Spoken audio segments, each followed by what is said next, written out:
in the state of Texas and all those that fight for us each and every day. Thank you so very much for what you do. It is appreciated. Come rain or shine, you're there for us, and we do appreciate that very much. And some sad news for this radio show. As a matter of fact, I got some news yesterday afternoon that one of our longtime listeners had passed away, Brad Cohen, the Cohen family. Oh, no. Yeah, to Lee Sterling and the Cohen family and the Texas Cheaters that knew Brad well.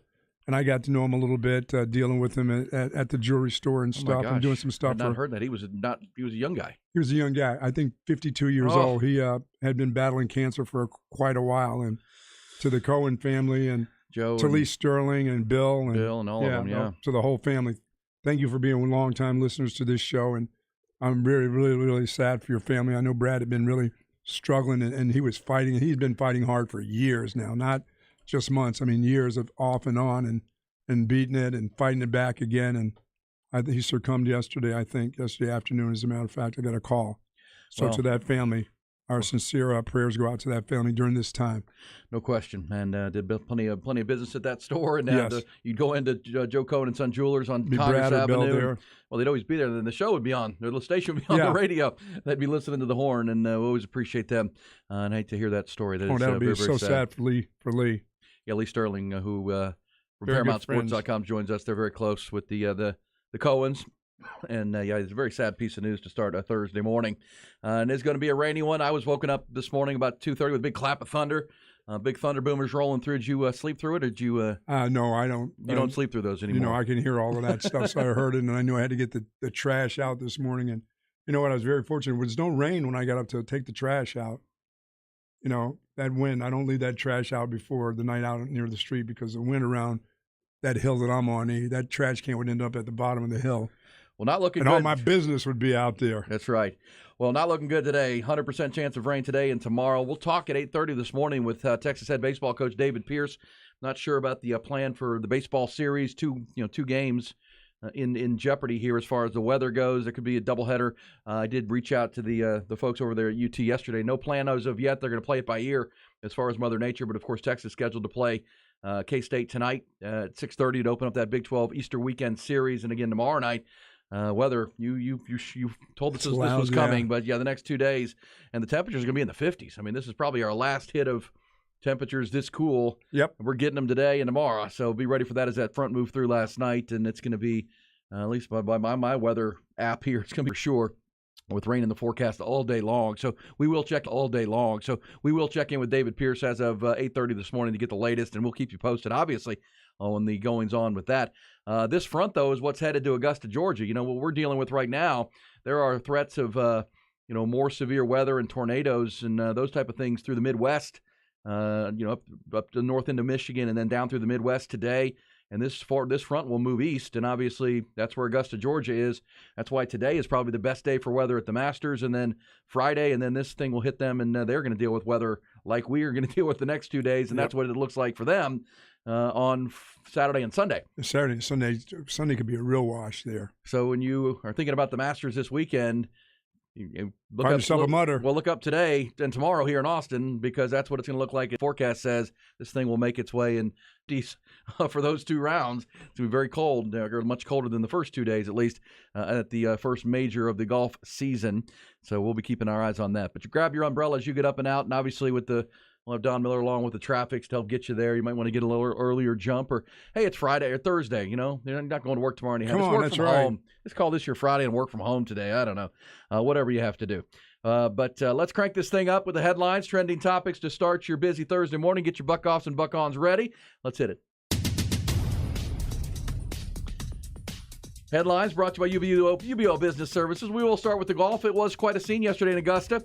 Defending Masters champion Scotty Scheffler jarred an ace on the 9th hole of the par 3 contest. Perhaps thankfully for him, the world #1 player did not win that exhibition. Tom Hoagie, former TCU Horned Frog, took that honor, shot 6 under. It's well known the par 3 winner has never won the actual tournament in the same year. That's good for Scotty. Seamus Power, by the way, fired back-to-back aces on that par 3 tournament, holes 8 and 9, as part of that family-centric Wednesday. Full field of 88 players will tee off here this morning and today. 87th edition of the Masters. Scotty Scheffler looking to become the first back-to-back winner of the green jacket since Tiger Woods did it more than 20 years ago. He will tee off just after after 12:30 this afternoon. Speaking of Mr. Woods, the 5-time Masters champ will tee off at 9:18 this morning alongside Victor Hovland and Xander Schauffele. 4-time major champ Rory McIlroy seeking his first green jacket. He's looking to complete the career Grand Slam for the 9th time. He's off to the second. He's off in the second to last group today, right ahead of Jordan Spieth, will be in the last group today, looking to win his second Masters. Hard to believe it's been 8 years now since he won his Masters back in 2015. NBA is going to be in Austin tonight. NBA Austin becomes an NBA city this weekend as the San Antonio Spurs will face the Portland Trailblazers tonight. And then Minnesota on Saturday night at Moody Center as part of the 50th anniversary season for them. Tip-off at the Mood set for 7 tonight. Spurs head coach Greg Popovich, who was recently announced as one of the 6 new members of the Naismith Basketball Hall of Fame class, revealed yesterday here in Austin that this 2-game series in the capital city likely to not be a one-off. We live here in this region, all the way from Mexico, all the way that we've had with the Spurs into another area, because we haven't been up here. But to do that, we've got to make the effort to be seen and to get up here and play some games. And I think, we'll do that, I think, every year now. I don't think, I know. And so this is a start of that. Good to be here. Selfish note, got some great restaurants up here, and I'll be doing that every single night. Greg Popovich and the Spurs, they're going to play tonight and again Saturday. NBA, big win for the Mavericks last night. Kyrie Irving scored 19 of his 31 in the fourth to lead the Mavs to a win over Sacramento. Luka had 29. That pulls Dallas even with Oklahoma City for the 10 seed in the West, at least trying to make that play-in situation. Also, last night, Milwaukee clinched the best record in the league with a win over Chicago. Denver clinched the 1 seed in the West with a win over the Grizzlies. College basketball offseason news. Yesterday, we told you Rodney Terry and the Longhorns have signed on to play in the Empire Classic at Madison Square Garden this November, along with Indiana, Louisville, and UConn. Yesterday came word that from the College Hoops insider John Rothstein that Texas, as part of their schedule next year, will also travel to Milwaukee to face former Longhorn head coach Shaka Smart and Marquette as part of the Big East Big 12 battle this season. No date has been set. Other intriguing matchups in that of the conferences will, according to Rothstein, will include Houston facing Xavier. Villanova will be at Kansas State. TCU will travel to Georgetown. Seton Hall will play a game at Baylor. And UConn, the champions, will play at Kansas at Fog Allen Fieldhouse in a matchup of the last 2 national champions in college basketball. That'd be a good one. Speaking of college hoops in Baylor, all Big 12 guard L.J. Cryer entered his name into the transfer portal yesterday. According to On3 Sports, as many as 13 teams have already reached out to the sharpshooter. That includes Houston, Kansas, Texas A&M, and Texas. Baseball yesterday, Astros and Rangers both posted day game wins. Round Rock got rained out in Sugar Land. As we said, baseball tonight. If possible, the Longhorns open up an Easter weekend Big 12 series hosting Kansas State.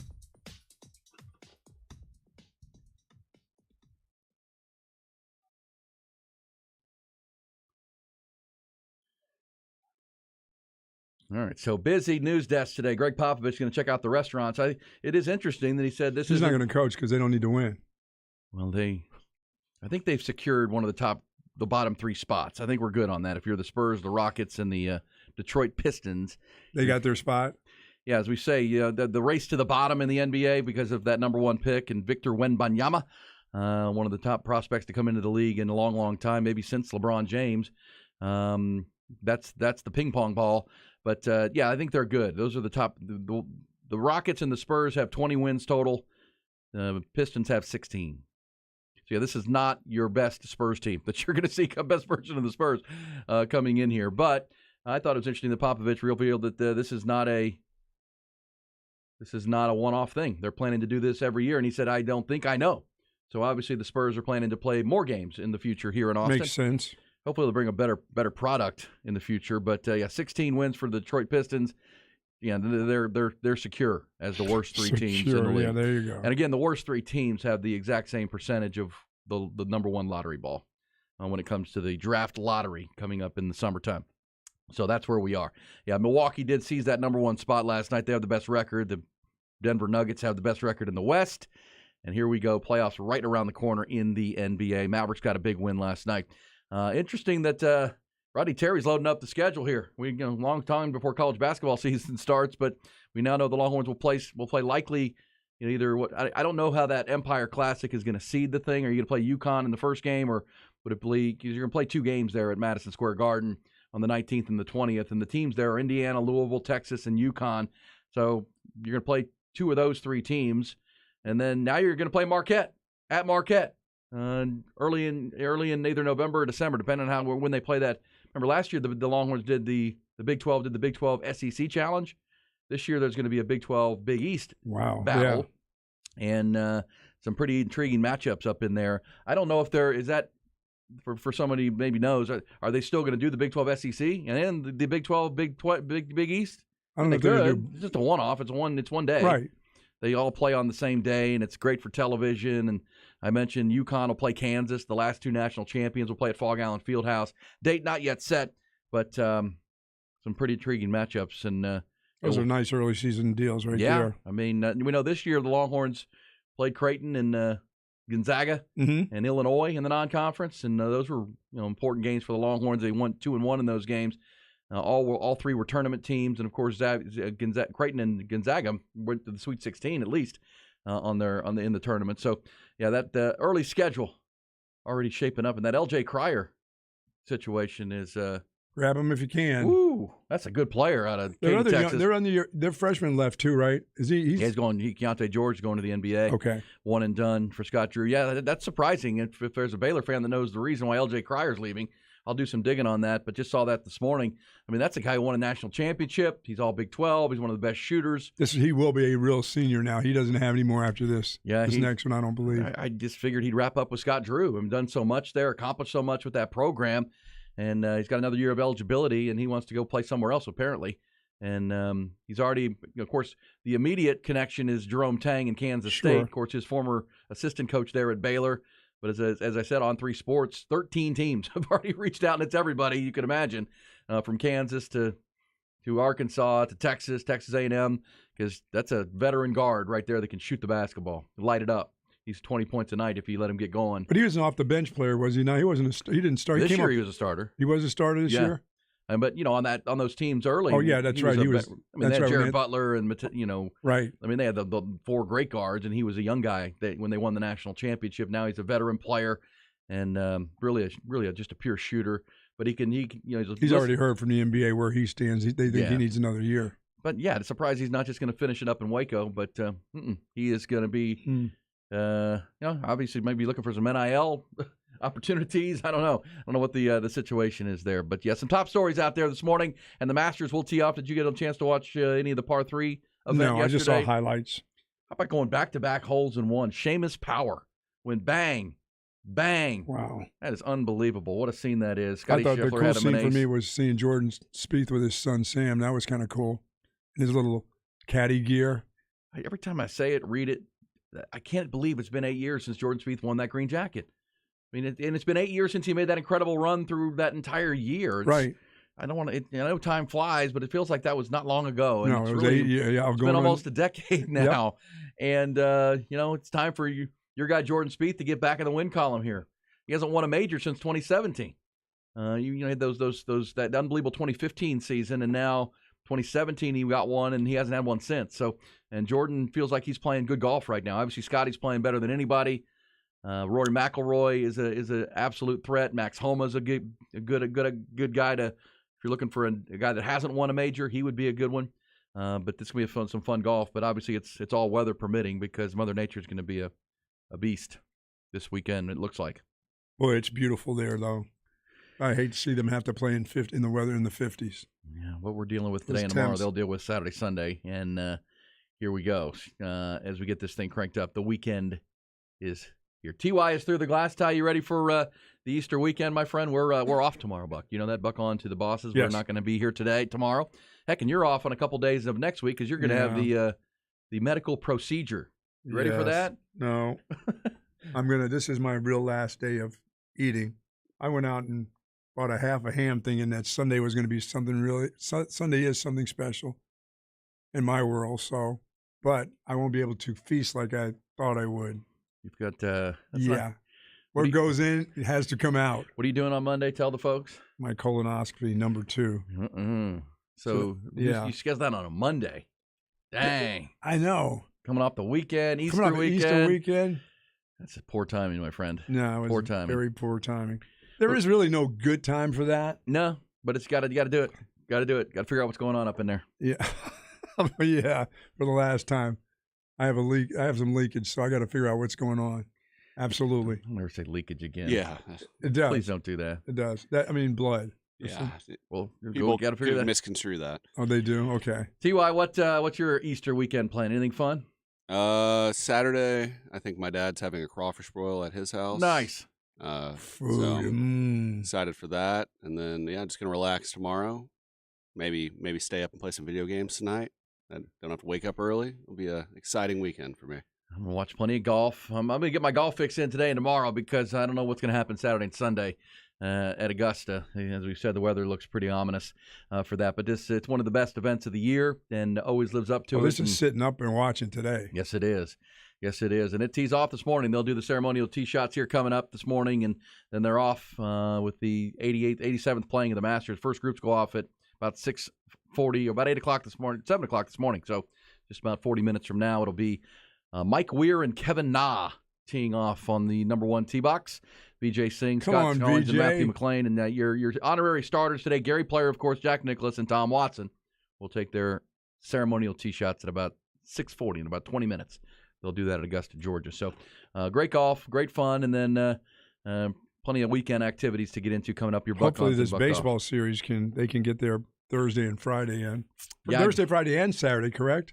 Yeah, again, we're going to talk to Coach Nothing Pierce. Sunday. Coach Pierce coming up at 8:30, and we'll ask him the latest. But again, just look at the forecast. It doesn't look good today or tomorrow to play a baseball game. Obviously, you're going to have to play a doubleheader somewhere in there.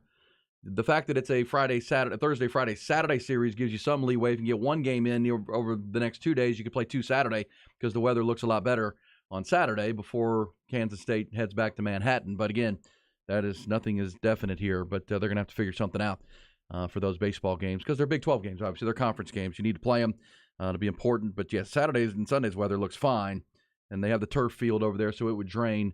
But it is a 100% chance of rain today and tomorrow. But nothing on Sunday, right? They're gone. They're out of here Saturday. Right? Yes. Well, but again, they could play two Saturday. I don't know. I don't know. Again, if you both coaches, both programs would have to agree to something, but you have the extra day because of Easter. The plan was to be Thursday, Friday, Saturday at noon, and then get the heck out for K-State to get back to be with their families on Easter or whatever they're going to do. And I don't know. They're going to have to adjust that. It appears based on the current weather forecast, but don't claim to know what that's going to be just now. We'll ask Coach Pierce his thoughts coming up here this morning. We'll get into some other big stories this morning as well, including the NFL, as we're now 3 weeks. 3 weeks from today, Buck, is the NFL draft. 3 Thursdays from today, the Carolina Panthers will be on the clock. And can I give a big buck off to the Houston Texans, the team I root for, unfortunately? Because here are the two reports. Can I give you the two reports that coincide on? Because after the Texans beat the Colts in Week 18, for no apparent reason, no reason. And let's keep in mind the Texans have been tanking for 2 years to get a quarterback, right? To get the quarterback that they covet. And they were doing a great job of it. They were on their way. David Culley and then Lovie Smith, they're on their way to the number one overall draft pick. And unlike in the NBA, there is no lottery. If you have the worst record, you get the top pick. That's just the way it works. And the Texans had it until the final moment with a 2-point conversion. They win a game they didn't need to win, and the Colts and the Bears lost. So the Bears jumped in and took the number one pick. They subsequently traded that pick to the Carolina Panthers, so the Panthers own the number one pick, not Houston. And the reports are this, that it's now 80% odds in Vegas and becoming more and more likely that – actually, that's not – the report is now from Adam Schefter and the folks in Carolina that the Panthers, the top brass is pushing for Bryce Young. That the top brass is pushing for Bryce Young. That Frank Reich, the coach, who they just hired – likes the taller player. Likes C.J. Stroud. But the top brass, remember, when C.J. Stroud and Bryce Young had their pro days, 13 members of the Panthers were there, including the owner. Dave Tepper, the billionaire owner, was at both pro days. And the report this morning is that Dave Tepper likes Bryce Young, and he's the owner. He signs all the checks. He favors Bryce Young as the more and the higher upside player long term. So I guess it's a brand new coach who's just getting there. I don't know how much say he has. Obviously, he has some say. He's your coach. But that the upper brass and maybe even the general manager prefer Bryce Young. Now, that's one report. So if the Panthers go Bryce Young at 1, there's also a report from Lance Zierlein down in Houston that the Texans covet Bryce Young, and that if he's not on the board at 2, they may not go quarterback. Wait a minute. You mean that's who they really want? Yes. Anyway? And that's been the case all along, that they want Bryce Young, that Nick Caserio and now D'Amico Ryans, the head coach, are in the camp of Bryce Young. And they may not have a chance to take him because they screwed it up Week 18, and went ahead and won a ball But you game. know what they'll do? They could take the other guy and say, hey, that's who we wanted anyway. Well, they could, but the report from Lance Zierlein is that they may come off quarterback at that point. Wait till later on? Wait till the following tank again? Well, let's not bury the lead of the conversation here. The buck off is that the best quarterback in this draft all along has been Bryce Young. And if Bryce Young is the guy you wanted, how did you screw that up and not be able to take him? Now you may have to trade up to get him. Carolina's not coming off that pick, though. They already traded up to take the quarterback they want, to control the situation, which you should have had control of. Now you don't. And that would be a organizational failure at every level if all of a sudden you don't take quarterback, you don't address the most important need in your organization and in every organization because you allowed your coach who you fired to win a game that they didn't need to win. When you were obviously tanking the season, and people say, well, you play to win the game. Well, they didn't build a roster to win games this year. They didn't hire the coaching staff to win games this year, and to all go out there and win one, which cost you the pick. And it may cost you Bryce Young now, who you as an organization wanted. And now you're not potentially going to get him, and now you may not even take a quarterback. The report from Lance Zierlein is they may go defense, Will Anderson, Jalen Carter, somebody there, and then try to use their second number one pick, which is 12, and maybe some other draft capital to come back up and take either a Will Levis or an Anthony Richardson, whatever it might be. Well, then that's a project. The quarterback. Oh, yeah, so then you're going for another year of tanking, really. Yes, exactly. I mean, it's so ridiculous. It's the buck off. It's organizational failure. It's either way. Yeah, if you don't take the one or the two of these guys, then you're tanking again for the following year. Good luck with that. Yeah. And I don't know, because here's what I'll say about Lance Zierlein. He's tied in Houston. He's been in Houston. Gosh, Lance Zierlein was on the radio when I was growing up in Houston. He's been doing it a long, long time. And does D'Amico know how to tank? Well, D'Amico's not there to tank. D'Amico's there to win. Oh, boy. But so it doesn't mean, and I'll say this, last year, Lance Zierlein pegged both the Texans. Remember, Texans had 2 first-round picks last year, and they took Derek Stingley, and they took the big guard out of Texas A&M in the middle of the first round. Zierlein nailed those, had them both in his mock draft at the end of the process. And he says that if Bryce Young's gone, which it's now sounds like that the Panthers may be leaning towards. Now, again, the Panthers could jump in and listen to their head coach and take C.J. Stroud and take the quarterback there, and then Bryce Young is available, and Houston still gets Bryce Young. But now that at least there are more and more reports that it's going the other way. I don't like the fact that the owner was one of the dudes that was there to see Bryce Young. Yeah, they have everybody, the contingent, because it's a big decision. And that's why I'm angry at Houston for. I mean, you had it. I mean, you had the control of the draft, and silliness at the end of the year cost you. And now the Panthers have control of the draft, and they get to take the quarterback, whichever one they want. So we'll see. That's where that stands. 3 weeks from today is the first round of the NFL draft, April the 27th. And Houston will be on the clock after Carolina takes the quarterback they're going to take in 3 weeks. So we'll have that. We'll also I compiled all of where all the experts think Bijan Robinson is going to go in 3 weeks. We'll have some fun with that. Also what the Cowboys are thinking 3 weeks out. Craig Way has his report coming up. Got some B&E facts of the day, and you need to present us your buck-ons and buck-offs as the Masters tees off here coming up in about 40 minutes. We'll have actual golfers on the course in the 87th playing of the Masters tournament coming up on B&E.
One morning, It's Bucky and Erin.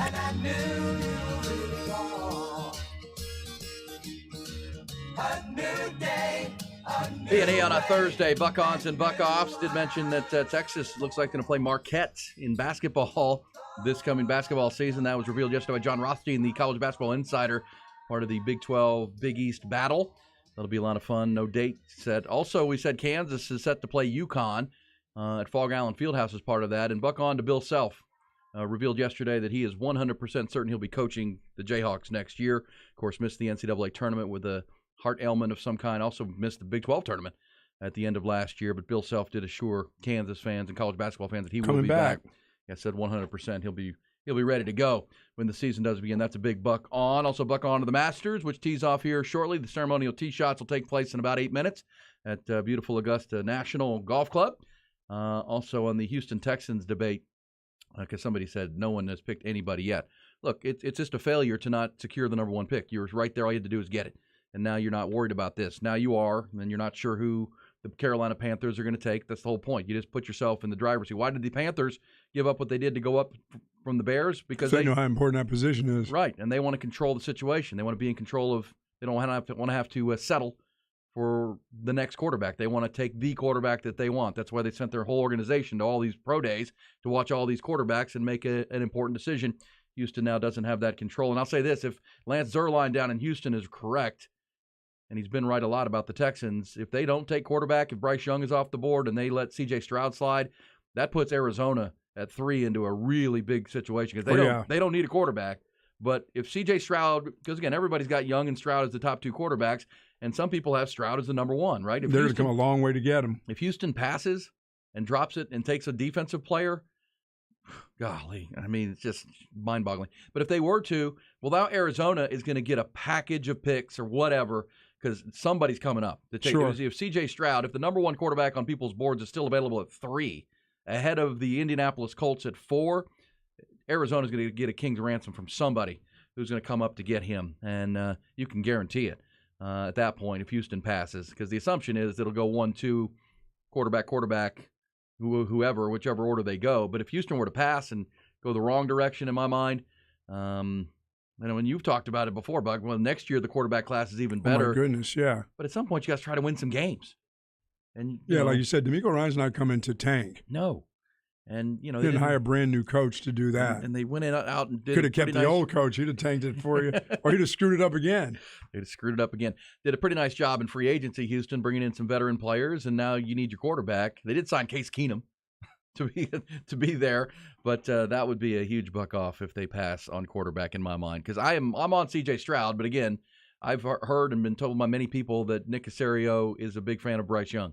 And if the Panthers are now swinging to the Bryce Young side and maybe going Bryce over Stroud, and then Houston maybe doesn't have as high a grade on Stroud. So somehow, some way, 4 quarterbacks are going in the first round.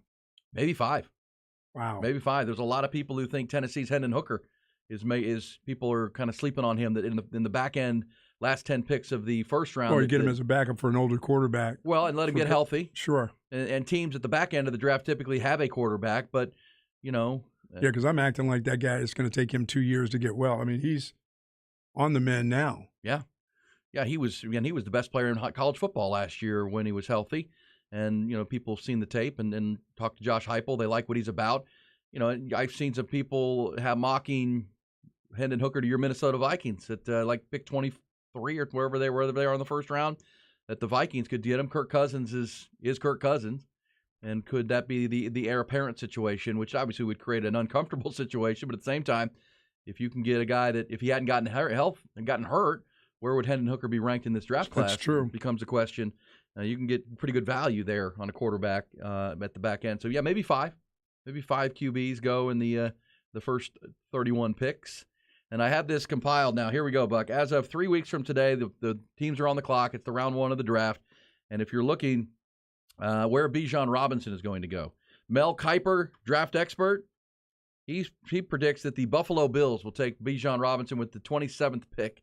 That would mean the Cowboys will have passed on Bijan Robinson at 26, by the way, and taken someone else. 27. He says, I keep coming back to Robinson being the perfect fit for the Bills' offense. He could be a security blanket for Josh Allen in the pass game, can rip off chunk plays as a ball carrier. breaks a ton of tackles and has tremendous vision. Kiper says he's the most complete back in the class. As I've written before, Robinson is a top 10 prospect, but his positional value means he's going to drop into the 20s. Well, Mel Kiper, if he's right, that means Bijan would be available for the Cowboys at 26. That'd be really hard to pass on. I think it would be. It'd be really hard to pass on. But they're liable to find if there's an offensive lineman there somewhere, they're liable to take an offensive lineman. Todd McShay. They have not screwed up with offensive line lately. They've been pretty good. They have not. Todd McShay from ESPN, he has the Detroit Lions taking Bijan at the 18th pick. Remember, the Lions are one of the 3 teams that have 2 first-round picks, 2 top 20 picks. I don't like that in my Minnesota division, that's for sure. No. Think about the fight, because the Lions are already the odds favorite to win that division with Dan Campbell. They also have the 6th pick. So if you're a Lions fan, you could say, you know what, we can take a defensive lineman and a great defensive back. player and Bijan. Boy, we're on our way in Detroit, because you remember they let Jamal Williams go to New Orleans. They still have DeAndre Swift as a running back, but he can't stay healthy. Yeah, nobody wants Georgia running back Bijan in Buffalo either. Good night. Yeah, You're talking about scary. a run game with the quarterback and the running back? Bruce Feldman of theathletic.com, he has the Philadelphia Eagles at the 10th pick taking Bijan Robinson because he's too good to pass. That's the one. That's the one. They could take a safety. They could take somebody there. But at the same time, with Jalen Hurts still on a rookie deal and that offense. And they're looking to get back to the Super Bowl. By the way, there are 4 teams with 2 first-round picks because the Eagles are the 4th, and they have 10 and 30. So they could also address a need at 30 and take Bijan as the best player on the board. By the way, they could also use that 30th pick maybe to come back up if they need to try to secure Bijan if they like him. Lance Zierlein, who I just mentioned with the Texans report, he says he's with NFL.com. He says the Buffalo Bills trade up with Minnesota to get the and that would make some sense from Lance, that if Buffalo, because if Minnesota, if the reports are true that they do like Hendon Hooker, they can trade back in the first round and still get him. Take him. They go back to the Bills spot at 27, because if you're thinking like Zierlein, probably got to get ahead of the Cowboys. Probably got to get ahead of 26. So let's go up to 23 and take Bijan. Bucky Brooks, no relation. You guys are just both Buckies. Bucky Brooks at NFL.com, he has the LA Chargers taking him at 21. Of course, the Chargers are in a contract squabble with their best running back, Austin Eckler. They have had no movement on a new deal. Eckler wants to be traded. So we're watching that story. And then Daniel Jeremiah of the NFL.com has the New England Patriots with pick 14, Bill Belichick, taking Bijan. You don't like to do that. Jeremiah find says, guys off the street. The Patriots don't think like every other franchise. I believe they could see Robinson as a valuable addition instead of a player at a non-premium position. He would team up with Ramondre Stevenson to give New England one of the best backfields in the NFL. So that is Jeremiah's take. So there you go. They keep their quarterback, but 3 they weeks go out. get a big-time running back. Bill Belichick won't draft a running back in the first round. He typically zigs when everybody else is zagging, though. That's Bill Belichick's nature. Well, if everyone else is going another direction, and now everyone's caught up with the idea of don't take running backs too soon, and in the first round, you could see Belichick would zag back the other way because, again, Bijan's too good to pass on. All these guys say he's on par with or equal to talent-wise of Saquon Barkley, right? Mm-hmm. Well, Saquon Barkley went 2nd overall. The other running backs he gets paired to, Adrian Peterson was taken, 1st overall when he came out? And I know it's a different league and it's a different financial situation, But you still got him on a rookie deal. He's still Doesn't on matter. a rookie deal. You got still him for on a 5 rookie years. deal for 5 years. You got him for 5 years at a pretty so affordable rate. So if you're close to being a contender, if he takes you back, like for Philadelphia, he can take you right back to the Super Bowl. Make you better. And make you better. Than a team that was in the Super Bowl a year ago. Right. Absolutely. Probably worth it. Yeah, it's worth it. And guess what? Even when you sign Jalen Hurts to his new mega deal, which he's going to get in the coming 18 months, you still got your second best weapon on a rookie deal for 4 more years. That would give you some flexibility to Yeah, I believe. Think about the Eagles' offense. I think Jerry's just going to hold stead and fine and say, no, I'm not going to do that. I've got to start getting my vault all full of money for my defensive guy from Penn State. I can't be messing around with money right now. In 1 more year, I'm going to have him I know I've had him for 2 more years, but I got to start talking money with Micah Parsons here next year. Not 2 years from now, but next year. A lot of that chunk of money will come when they cut DeMarcus Lawrence because DeMarcus Lawrence will make a lot of money, and they'll kind of just replace 1 for 1, I would think. But at the same time, the cap's going to go up, remember, in the coming years. It's about to explode again with the new Amazon money coming online and the new Micah Parsons may be the highest defensive player. Well, when he does. He'll be the highest paid defensive player, will he not? That wouldn't not? prevent you from taking Bijan Robinson. I mean, gosh. But think about the Philadelphia Eagles if they were to take Daniel Jeremiah, or excuse me, who was that predicted that the Eagles would take him? No, they'd be back in the Super Bowl again. Sure, they would. But think about if the If Eagles, Buffalo took him, guess who would be Bruce back in the Feldman, Super Bowl? if the Eagles jump in and take him at 10, think about the last few years drafting Jalen Hurts, Devontae Smith, Dallas Goedert, Bijan Robinson, trading for A.J. Brown. They gave up their first-round pick last year to get A.J. Brown. Talk about building an offense. While you have one of the best offensive lines in the league. That's true. While you have that. And you led the NFL in sacks again last year, almost set a record for most sacks. So you got a great defensive front. That's a well-built team. And that's why they could afford the luxury of taking Bijan. Again, they have the 30th pick too, so where they have a real need at safety or at another key position, they can get that player or a player that can help them a lot at the 30th pick and take the best player available at 10. Well, you got to have really, really good defense. You don't have to have great defense for Super Bowls, but you have to have pass rush. You have to have an offense that can score a lot of points. And you have to have pass rush. That's the two keys, right, to winning a Super Bowl. A great quarterback and or a pass rush that is wreaks havoc. The Eagles have both. And that's why what the Kansas City Chiefs did to them in the Super Bowl was really impressive. To beat that team and to come back like they did and take over in the second half when it looked like the Eagles were the team to beat in that situation. Really impressive with Patrick Mahomes. You can have all the defense you want. If you got Jalen Hurts and Bijan Robinson in the same backfield, good night. With A.J. Brown and Devontae Smith and Dallas Goedert, yes. I mean, pick your poison here. And a great offensive line. There's no weakness there. There's no weakness. And you got to have a great defense to stop them. I don't know. They create so many matchup problems. Because, again, Bijan can also be a receiver when you need him to, right? He's so good in that realm. But, all right, so there's the latest 3 weeks to the draft. Take your thoughts on some NFL as we're counting down the days to the NFL player draft. We'll talk some basketball coming up. NBA coming to Austin with Greg Popovich, the Hall of Fame coach now. And he revealed yesterday that this is not the whole – they're planning to do this every year. What about your Texans, though? If they don't get the guy they want, would they take – they wouldn't take it. They're pretty satisfied with the running back from last year. That's good enough for them? I don't think they'll take Bijan, no. Damian Pierce is going to be the running back of the future there. But, please take quarterback. Don't do this. Either one of them? Don't tank for 2 years and still not take quarterback. You can't come back to your fans and say, no, we're going to tank again, because they won't say that, but, the writing would be on the wall, because we like, Caleb Williams or Drake May or Quinn Ewers next year in the draft. You know what I'm saying? It's like at some point you got to solidify your fan base here. You hired the coach everybody likes. Get your quarterback. If they take Bryce Young, just take C.J. Stroud and move forward. For crying out loud. All right, we'll come back. We'll hit some B&E facts of the day. Your thoughts. Be careful out there. It's a 100% chance of rain this morning and all day here in Austin. Temperatures much colder, down into the 50s today. So grab a pullover or a jacket on your way out. This morning here on B&E, here's Craig.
It's Bucky and Erin.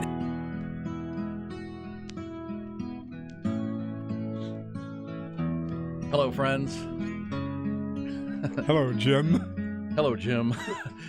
It is tea time at Augusta National. The ceremonial tee shots just took place, or going to take place here shortly.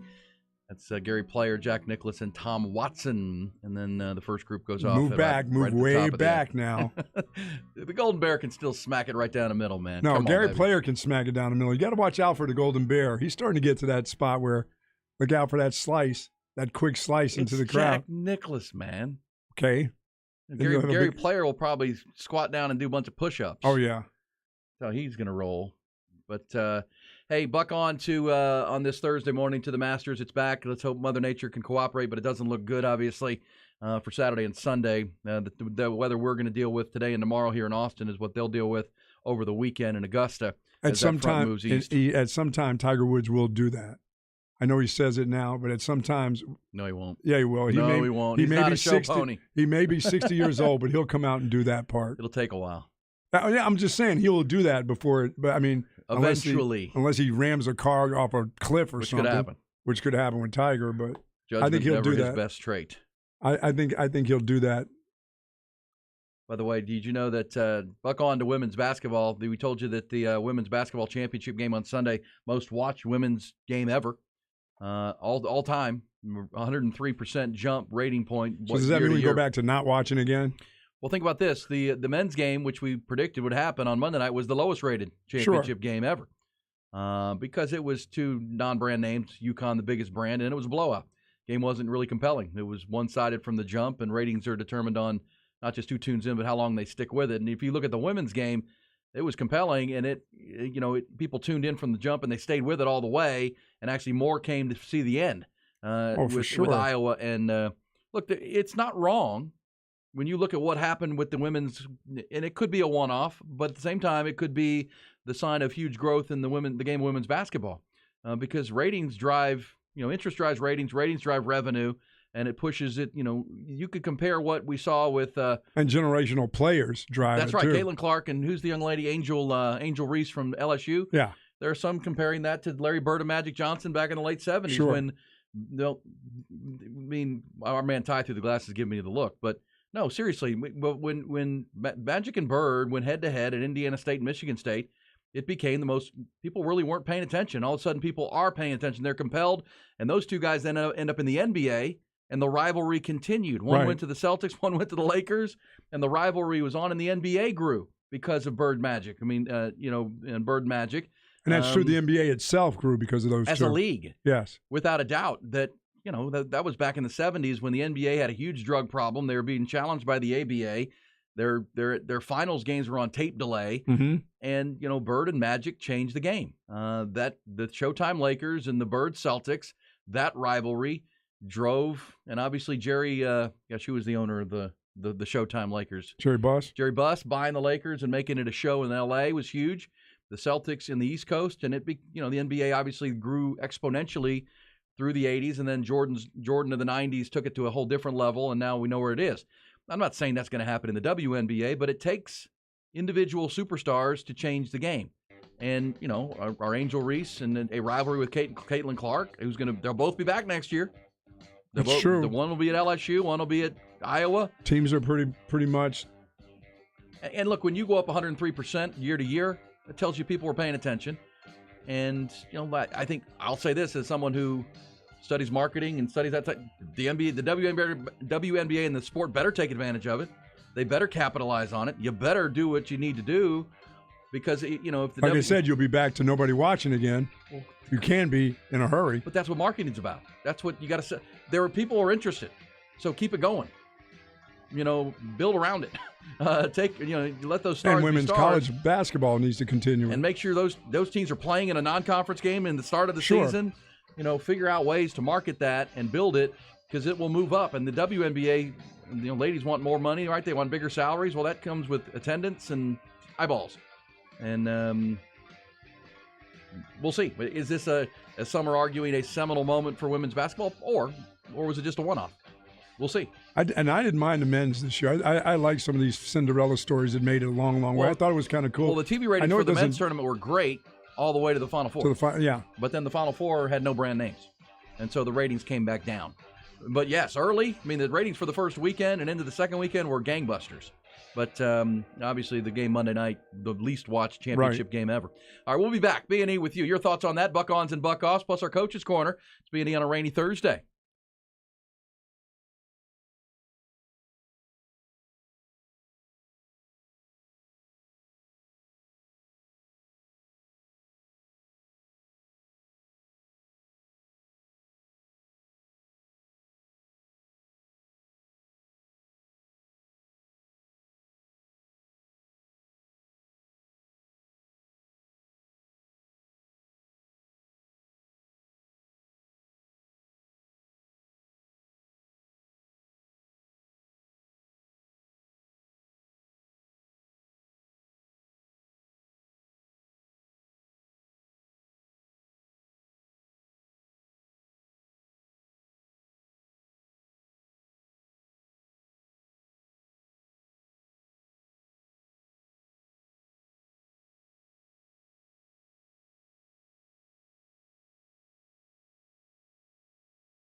Buck-ons and buck-offs on a rainy Thursday on B&E. Much like the Masters, a tradition unlike any other. The ability to give someone a swift kick in the rear with a buck-off or pat them on the back.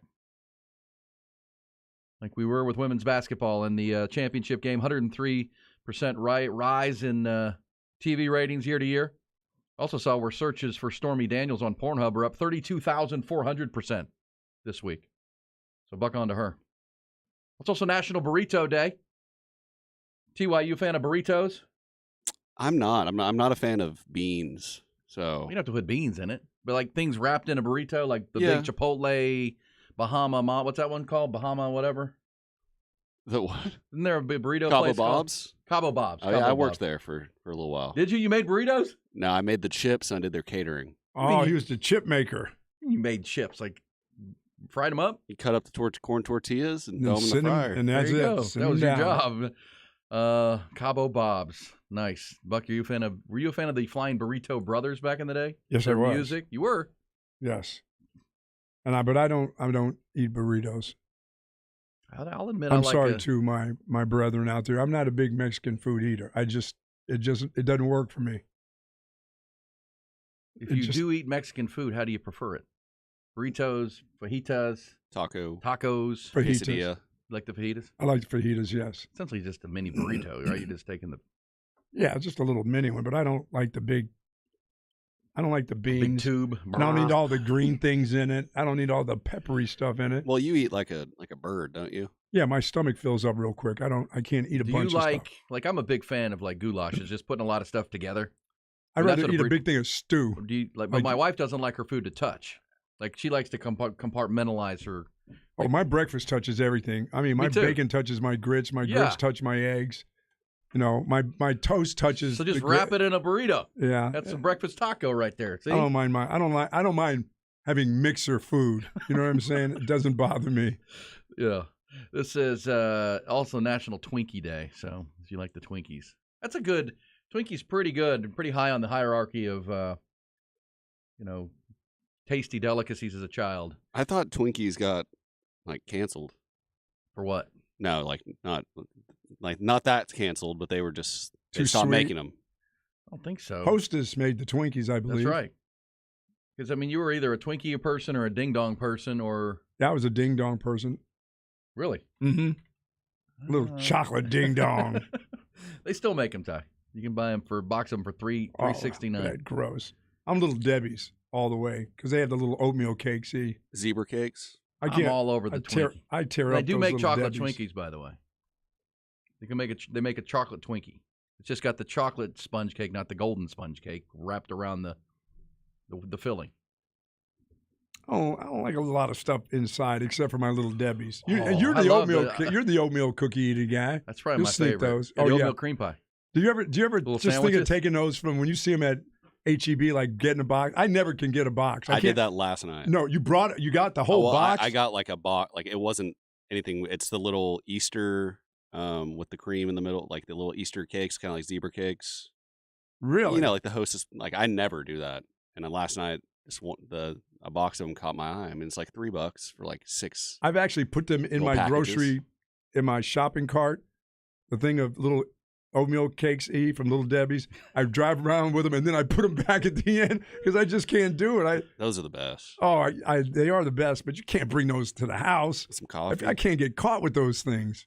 That'd be it. When I'm walking the HEB I go to in Buda, as you're walking to because I always go to the self checkout line. I'm not gonna wait in line. I can do myself. Because you want to do the bagging yourself. 'Cause Yeah, you don't and trust I the don't people. buy. I do mini runs. I don't do the Yeah, great plus big run. I know some really baggers that are really absolutely the very best at bagging. They know exactly what they're doing. But on your way to it, there's I don't need a lot of sweets, and there's the sweet aisle, and it's right at the end is the box of oatmeal cream pies, and I'm always tempted just to grab it, and I'm like, no, not doing it. On my way to the checkout line. So, all right, we got buck-ons and buck-offs all morning long. We'll continue to do those. Here's a guy who says buck-on to my 1-month-old baby girl sleeping 6.5 hours straight last night. Sweet. Solid. That gives you some sleep, too. Way That's to a use good that thing. Robitussin. Nice use of tussin. Yes, absolutely. Love it. All right, so we have the the TV affixed to the Masters and things that are going on. Let's get to the headlines, trending topics, including what went on yesterday and what's coming today in Augusta. UBO Business Services brings it to you. Start with the golf. Quite a scene yesterday in Augusta, Georgia. Defending Masters champion Scotty Scheffler jarred an ace on the ninth hole of that par 3 contest yesterday, but thankfully for Scotty, he didn't win the event. World's number 1 player. Tom Hoagie took that honor at 6 under. It's well known the par 3 winner has never won the real tournament in the same year. Full field of 88 players will tee off this morning and throughout the day today. The 87th edition of the Masters. Scheffler looking to become the first back-to-back winner of the Green Jacket since Tiger Woods did it more than 20 years ago. He'll tee off at just after 12:30 this afternoon. Speaking of Woods, 5-time major champion is in the field. He'll tee off at 9:18 this morning alongside Victor Hovland and Xander Schauffele. 4-time major champ Rory McIlroy seeking his first Green Jacket, looking to complete that career Grand Slam. He's off on the second-to-last group today, right ahead of Jordan Spieth, who tees off in the final group, looking for his second Masters. It's been 8 years now since he won it back in 2015. Austin becomes an NBA city tonight again, and again this weekend with the San Antonio Spurs in town. They're going to face the Portland Trail Blazers and the Minnesota Timberwolves on Saturday night at Moody Center as part of their 50th anniversary season. Tip-off tonight set for 7 o'clock. Now, as I said, they're doing this in honor of their 50th year, but Spurs head coach Greg Popovich revealed yesterday that this 2-game series in Austin this year is not planned to be a one-off. You know, we live here in this region, all the way from Mexico all the way up to here, and spread that experience that we've had with the Spurs into another area, because we haven't been up here. But to do that, we've got to make the effort to be seen and to get up here and play some games. And I think, we'll do that, I think, every year now. I know. And so this is the start of that. Start of that is tonight. NBA, big win for the Mavericks last night. Kyrie Irving scored 19 to his 31 in the fourth. The Mavs beat Sacramento 123-119. Luka had 29 as the Mavs pull even with Oklahoma City for the 10th seed in the West. Also last night, Milwaukee clinched the best record in the league with a win over Chicago. Denver clinched the 1 seed in the West with a win over the Grizzlies. College basketball news. Yesterday we told you Rodney Terry and the Longhorns have signed on to play in the Empire Classic at Madison Square Garden this November, along with Indiana, Louisville, and UConn. Today comes word that from College Hoops insider John Rothstein that Texas will travel to Milwaukee and face former Longhorn head coach Shaka Smart and his Marquette Golden Eagles as part of the Big East Big 12 battle this season. No date has been set. Other intriguing games, according to Rothstein, in the matchup of conferences include Houston playing Xavier. Villanova will be at K-State. TCU will travel to Georgetown. Seton Hall at Baylor. And how about UConn playing at Kansas, Fog Allen Fieldhouse, in a matchup of the last 2 national champions. Also from college basketball, Baylor, all Big 12 guard L.J. Cryer has entered his name into the transfer portal. Did that yesterday morning. According to On3 Sports, as many as 13 teams have already reached out to the sharpshooter, including Houston, Kansas, Texas A&M, and Texas. Baseball yesterday, Astros and Rangers both posted day game wins. Round Rock got rained out in Sugar Land. And baseball tonight, the Longhorns open up an Easter weekend Big 12 series hosting Kansas State. Obviously, weather permitting, it goes at 6:30.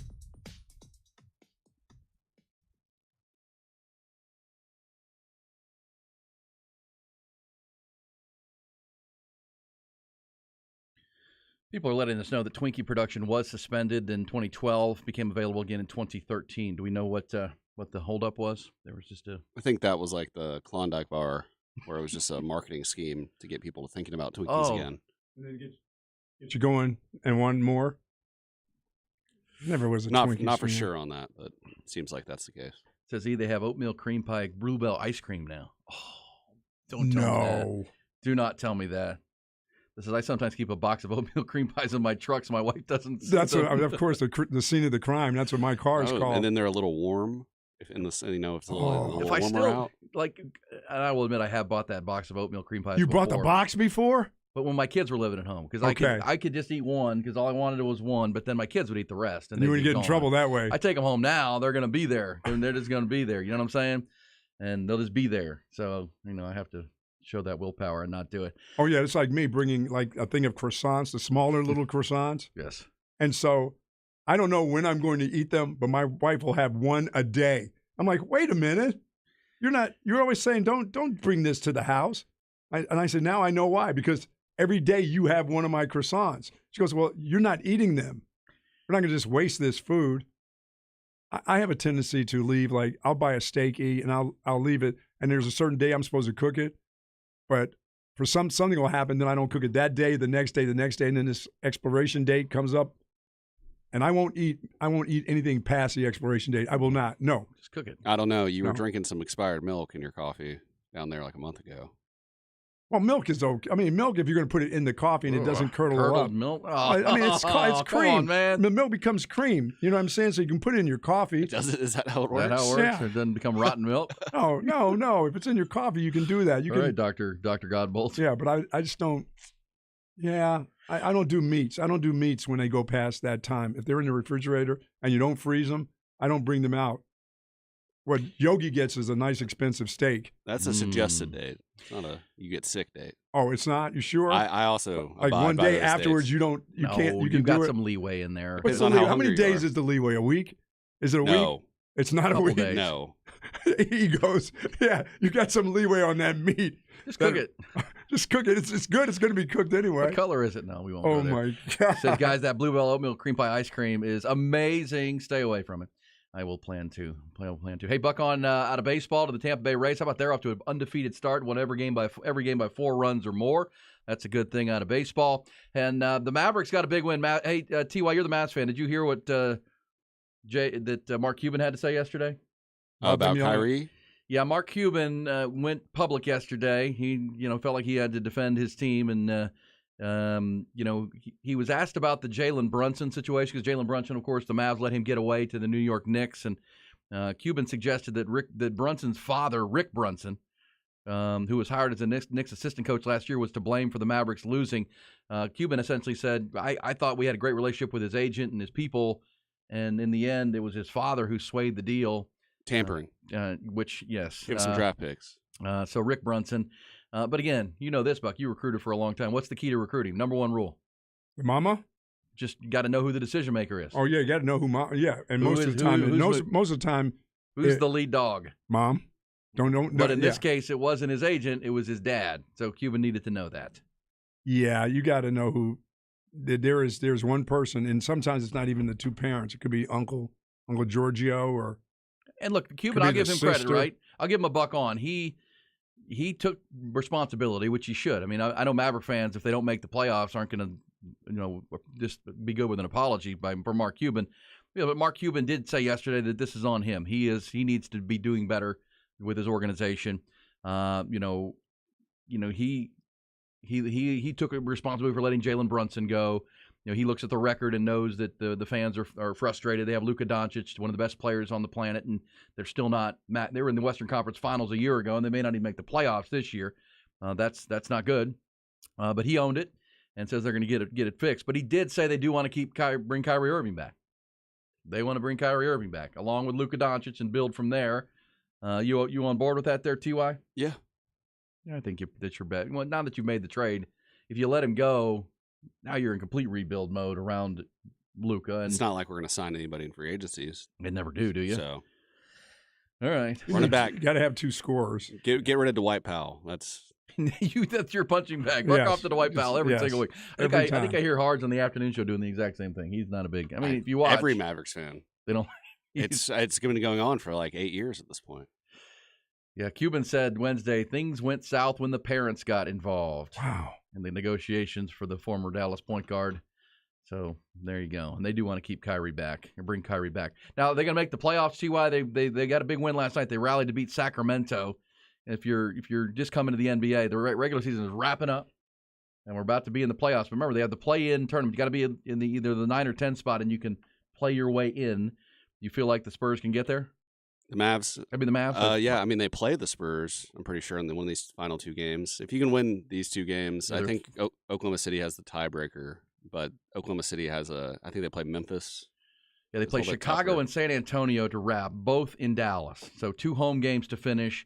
If they can win both, they would get to 40 and 42, which would maybe get them into that spot. But they're not going anywhere. Road to the championship. What are you talking about? Yeah, they play no defense, so they wouldn't get out of the first round of the playoffs if they make it. But that's where we go, and that's the interesting part. If you're looking at NBA coming down the stretch here, Buck, the Milwaukee Bucks are the number 1 overall seed and the best team with the best record, but Boston's really good too in the East. Joel Embiid and your Philadelphia 76ers, he may win the MVP. We'll see. It's either him or the dude in Denver going to win that bad boy. But don't the Denver Nuggets is the 1 seed in the West now? They secured that last night. Don't they feel like a team that could lose in the first round if they're not careful? I mean, they're a 1 seed. They've got the point center who's doing his thing, but at the same time, are they built for a run to the playoffs and through the playoffs? Because they could place a team like the Lakers in the first round of the playoffs. The Lakers are trash. It's got no offense. The only reason when people talk about the Lakers is because they're the Lakers. Look, you have Denver they've got some flaws to them. If you tell me you got Anthony Davis playing at a top level and LeBron's playing and they've got that roster, I wouldn't just push the Bucks right past or the Nuggets right past the Lakers. That's all they have, though. They have their third best player is Austin Reeves, and they're playing better defense than they are offense right now. And I mean, the Nuggets have Jokic, Michael Porter Jr., Jamal Murray, Aaron Gordon. A lot of scores. A deeper bench. I can see the Lakers maybe winning a game. But the Lakers are in the 7 seed right now. Correct? They are. Well, they're tied right now with New Orleans, so it's still a lot to be determined here. New Orleans is a scarier team to me. I mean, Zion's not coming back, but Brandon Ingram, and that's a young squad that's hungrier than I think the Lakers are right now. If you were calling an upset in the first round, and obviously Phoenix. Oh, the more they play together with Kevin Durant, and they're the favorites out of the West against anybody. I think win a 7-game series with that roster now that Kevin Durant is healthy from the ankle. All right, let's dive into your Coach's Corner. It's brought to you by Audio Visual Consultations. That's avconsultations.com online.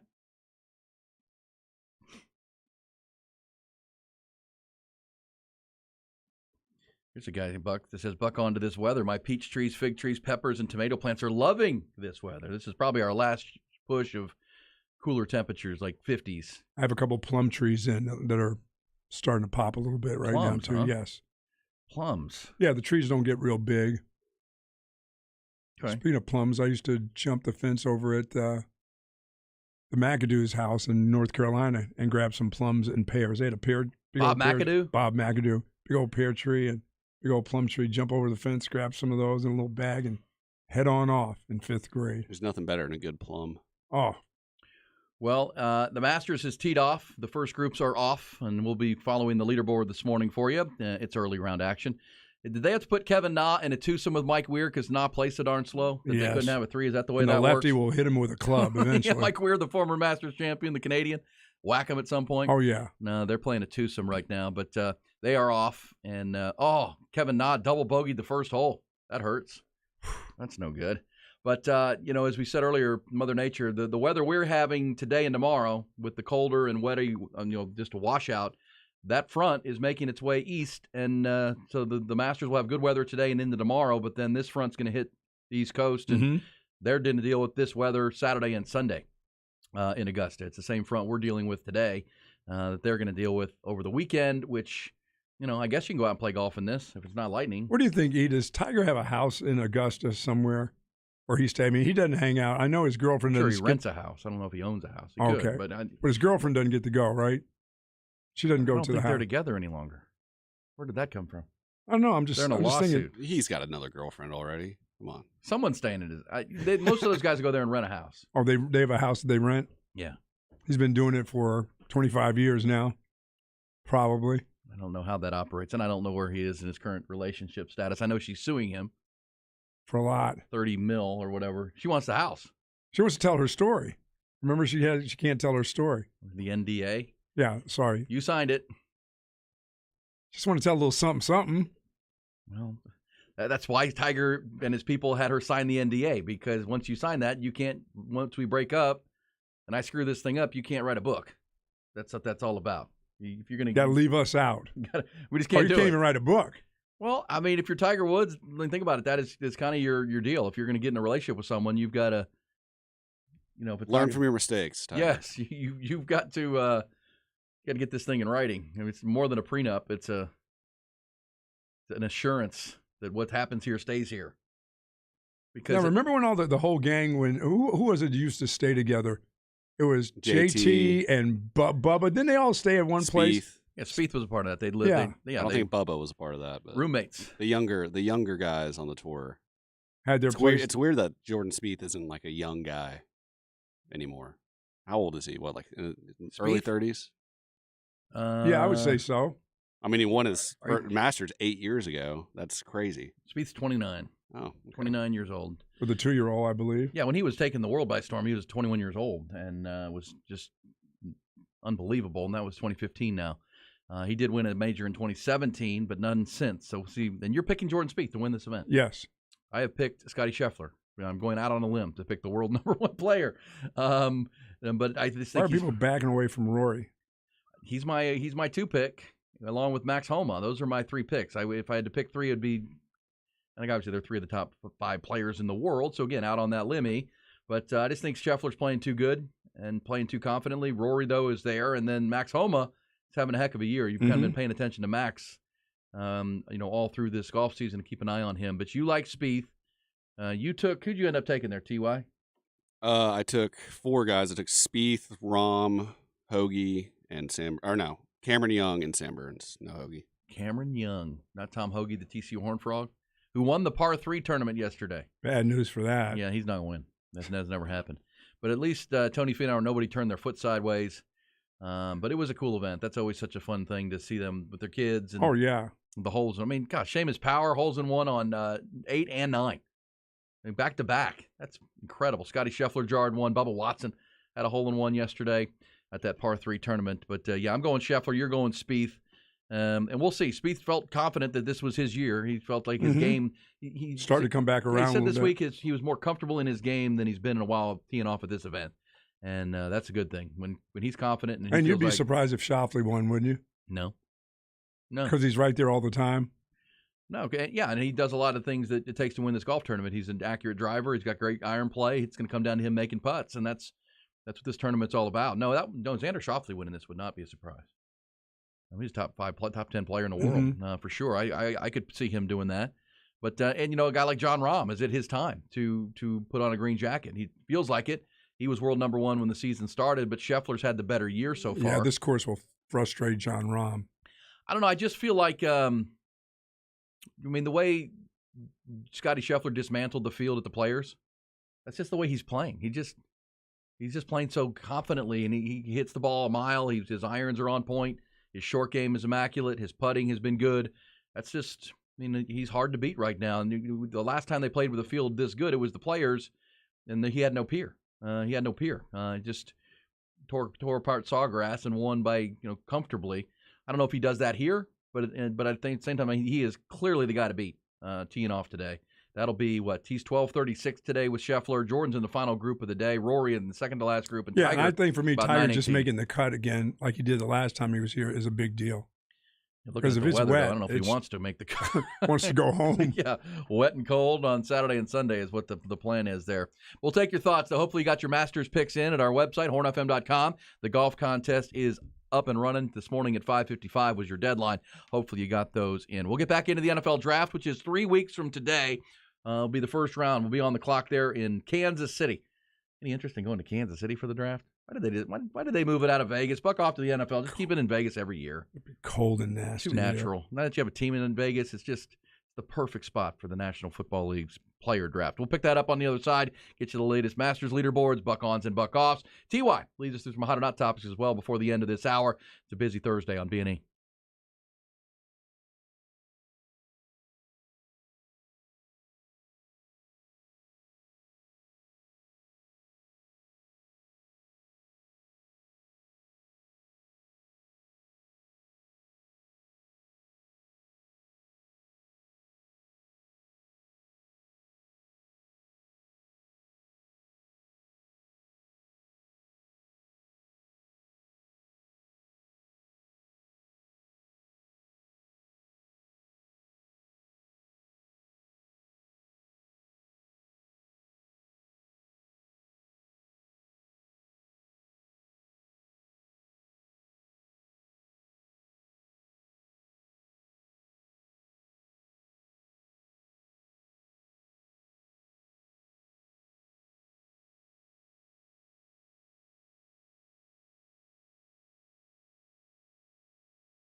Taking your buck-ons and buck-offs on a Thursday. Deliver them. Specs text line 512-337-3776 all morning long. I had a buck-on earlier for the Houston Texans, and some reports that are out there. It was Peter King in his Monday morning quarterback column, Buck, that pointed out that some of the folks at the upper levels of the Carolina Panthers, including possibly the owner, Dave Tepper, are on the Bryce Young bandwagon. There's also, remember the name Josh McCown? Remember there was a time when the Texans were flirting with hiring Josh McCown? Well, he is now the quarterbacks coach in Carolina under Frank Reich, and Peter King reports that Josh McCown favors Bryce Young. So there might be a bit of a rift, that Frank Reich likes C.J. Stroud, but that the owner, the quarterback coach, and maybe some others are on the Bryce Young train. And then there's the report from Lance Zierlein down in Houston, who covers, he's with the NFL Network, but he's based in Houston. He had a report this week that if Bryce Young is not available at 2, the Texans may not take a quarterback, which this was why the Monday after Week 18 I was in such a tizzy, because this is worst case scenario for the Texans. If you had Bryce Young as your quarterback and he's gone now because you lost control of that pick, and now you're not in love with C.J. Stroud or another quarterback, that is bad organizational. I mean, it's a failure if you come out without a quarterback. Now, you get Will Anderson, a great player, but I was arguing yesterday to try to get 2 top players with your draft arsenal, get your quarterback and your building block defensive player. If Zierlein is accurate, and I will say that Zierlein has been really accurate especially on his Texans picks over time. Last year, he nailed both of their picks in the first round. I know you want to try to get perfection, but I mean, between these 2 quarterbacks, there's not much of a gap. I can't imagine that if one wasn't there and you had the next guy, that you wouldn't take him. You'd bypass that and go to somewhere else and not take one of the 2 quarterbacks. That doesn't make any sense to me. Agree. Because I don't think one is that much better than the other one.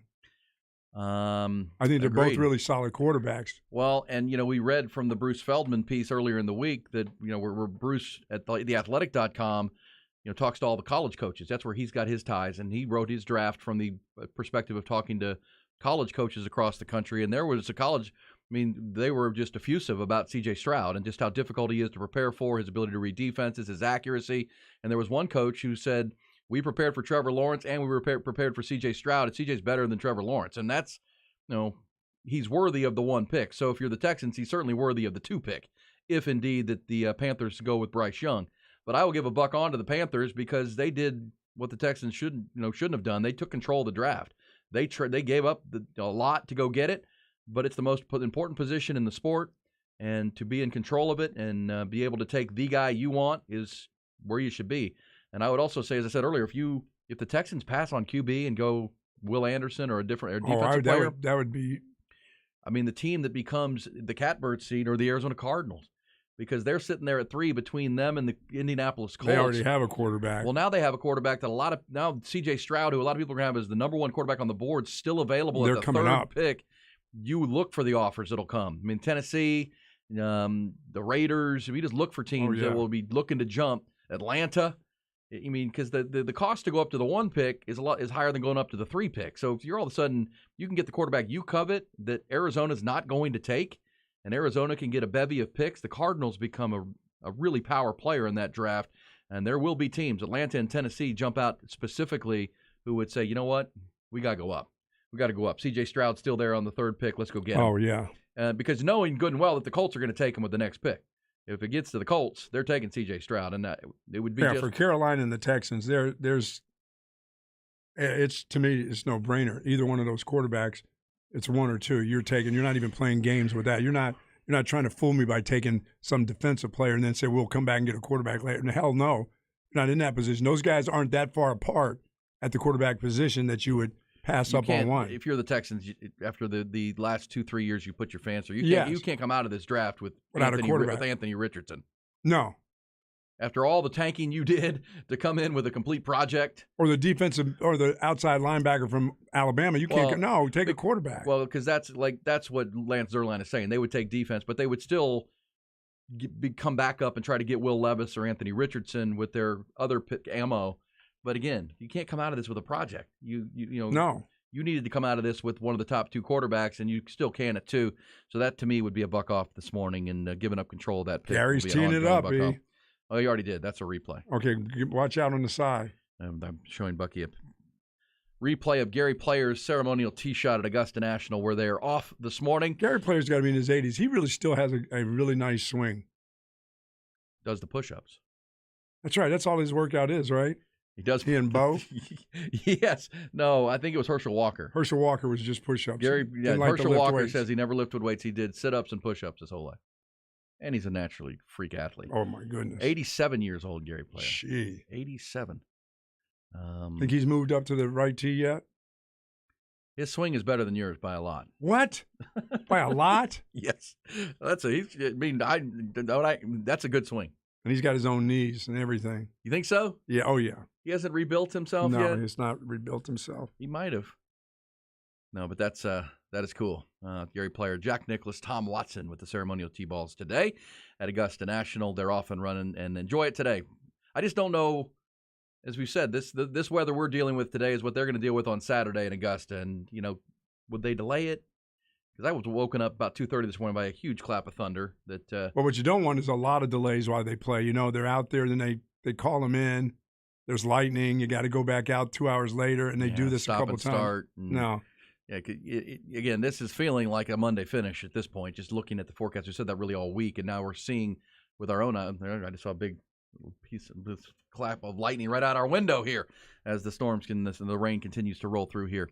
So, it'll clear out here, and that's, 1 hour we're going to talk to David Pierce, Longhorn head baseball coach, and we'll ask him what the plan is weather-wise here for the Horns in K-State today and tomorrow, because this weather is, essentially today and tomorrow are washouts for Central Texas. But again, this front's moving east and will be in Augusta for Saturday, Sunday, and they'll deal with it. So, unfortunately. So, buck ons and buck off this morning. We'll take yours. We'll also get into, how about this story? Eric DaCosta is the general manager of your Baltimore Ravens. He had a press conference yesterday and met with the media and said that he wouldn't address the Lamar Jackson trade request because Lamar Jackson, remember, he put that tweet saying he requested a trade on March 2nd, that he wants out.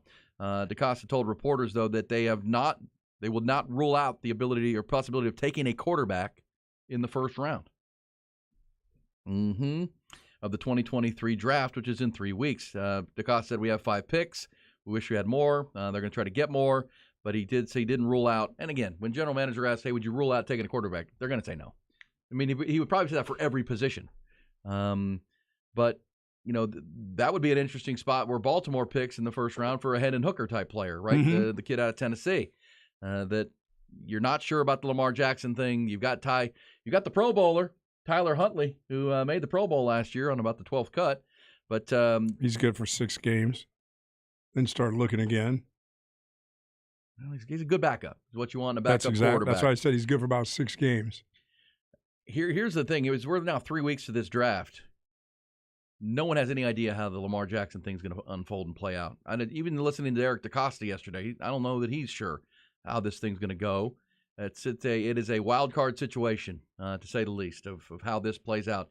And, the draft. I still just can't believe that dude would be willing to sit out for a year, because the last thing you saw of him was he wasn't playing at the end of the season again when a team needed him.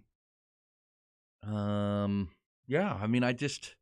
I don't. If both sides are going to stay dug in on this, what's going to change it? And the fact that there hasn't really, as far as we know, been a team that's actively pursuing Lamar Jackson, so he's got no leverage in the game here. Hell, you don't even know if he can go back to that $132 million. The Ravens may say, well, nobody wants you. We're going to come down a little bit on this. And we say this all the time every year at this time. This is the quiet season, right? There's not a lot of news in the NFL because teams are hunkered down building their draft boards, getting ready for 3 weeks from today. And again, I keep with the Lamar Jackson thing, maybe it fires back up after the draft, when the draft is come and gone and everybody can assess the quarterbacks they got and didn't get and players they got and didn't get. Would a team then, knowing that they could use next year's draft capital, next year's number 1 pick, and the following 2024-25, would they then get in the Lamar Jackson conversation and say, okay, like a team like the Colts, right? If the Colts don't, they're the perfect example of this. They have the 4th pick, but if Stroud and Bryce Young are both gone, if they don't get the quarterback that they want, could the Colts, take a great defensive player with that 4th pick, continue to build their team, and then after the draft say, you know what, we're going hard on Lamar. Yeah, it's just hard to believe that we'll give up next year's an NFL 1 team hasn't made a plan for a guy who wins an MVP a quarterback. Recently. Yeah, who I mean, you're not making plans thinking, oh, we're just going to bypass this. We'll get to negotiations a little bit later. No, if he wins an MVP, you better start thinking about that next year because that guy, when that time comes Well, for that's him what to make Lamar a contract, Jackson would say, right? yeah, Like, why didn't I get locked up? I mean, you're going to lock up Jalen Hurts here in Philadelphia. Buffalo locked up Josh Allen as soon as he showed he was an elite quarterback. What are we doing here? And I know there were people who disagree with Lamar Jackson that he's not that level of elite, but at the same time, in his mind, he just won the MVP. He's on the cover of the Madden game. I mean, he's the best player in the sport.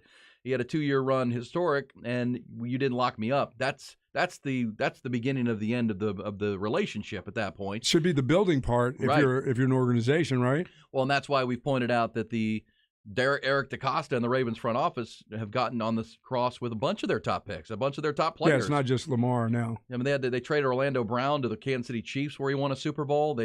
Marquise Hollywood Brown, the receiver, was not happy with some negotiations, and there have been many that have pushed back against their frugal ways in Baltimore, and Lamar Jackson's just the latest. That's why I will say that, again, the Colts, because we're still 3 weeks to the draft, but if the Colts don't land one of the top quarterbacks and they want to just take best player available after the draft is over, they could then pivot to the Lamar Jackson idea and say, okay, look, For the following year, yeah, and you give up next year's draft capital, not this year. And if the Colts have a good weekend and draft, a Will Anderson or some great players, they get healthy, they get Jonathan Taylor back at running back, and you go get Lamar Jackson with their offensive line, which wasn't as good this year as we thought, but it's still pretty good, and a young defense. Well, the Colts in that division with Lamar Jackson, they'll win the division. yeah, that's why I can't see. I mean, I know Jacksonville took strides and might again, but Houston's not a threat. Tennessee's rebuilding. If you were the Colts and you added Lamar Jackson and all you had to do is give up, and I know it comes down to the guaranteed money and the cash and how that's going to work out, but at that point, the Colts would be a logical team to get in the mix there, and knowing, because again, right now the Colts don't want to, because if they sign Lamar Jackson, they got to sign him to the money, and they'd have to give up the 4th pick, and they don't want to give up the 4th pick. But they would potentially be willing to do it next year for next year's capital, because if you have Lamar Jackson, you're not going to have the 4th pick next year. No. You'll be drafted in the middle of the back end of the draft, which is where the Colts want to be. That is a team to watch. And I would also mention the Washington football team, Washington Commanders, when and if they are sold. Because there are a lot of people who believe that deal will be finalized or at least approved. The top bidder will be named before the draft. So that will come down. The draft will happen. The new owners looking to make a splash in D.C., they could get involved as well. And that's why I in can't the see Lamar Jackson Philadelphia thing. just bypassing on a guy like Bijan Robinson with the quarterback and the offensive line that they have. And that sends you right back to the Super Bowl. Yeah, and we'll the reset possibility that of next actually hour. winning that thing We now. compiled all the experts' predictions for where Bijan is going to land, and they're all over the place. They're all in the first round. Some in the early first round, some later in the first round. We'll let you know where the experts think Bijan's going to land 3 weeks to the first round of the NFL draft. Also, Masters Leaders Board's coming up. Coming up next, though, Ty Henderson, our producer, will lead us through the hot or not topics of a busy Thursday morning. That's coming next.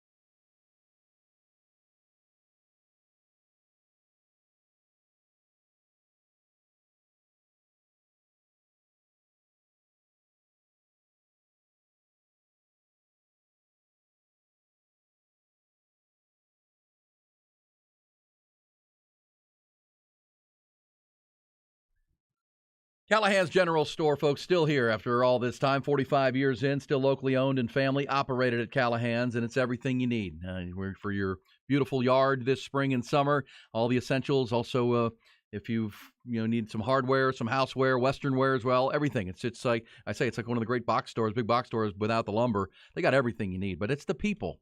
And it's the way they operate to help you with the localized staff that they have. They all are from Central Texas and have been here a long, long time. They can help you with the exact products that you need, and they're sourced with a lot of their products from folks from Central Texas as well. It's a local operation for sure, and a family operated store if there ever was one. But it's got everything you need for any part of your house or your home or your yard. It's everything at Callahan's General Store. Go in and see them, and we appreciate them sponsoring our fantasy golf contest, the Masters with the picks. with some gift cards to give away at the end. Also for our tour of Texas golf courses that we're doing, which is going to have a new course here coming up. We'll announce it next week. It's an historic course here in Austin that is going to be celebrating a big anniversary, 40-year anniversary here coming up. So that'll be coming. So appreciate Callahan's. You will too. Get in and see them this day or every day at Callahan's General Store, 501 Bastrop Highway. Find them online at callahansgeneralstore.com. And hey, it's always a good day to make it a Callahan's Day.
It's Bucky and Erin.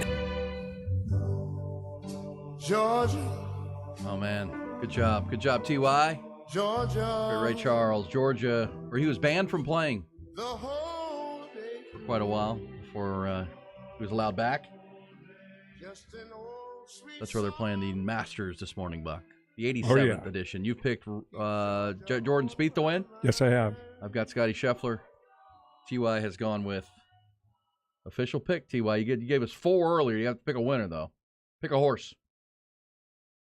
Cameron Young. Cameron Young.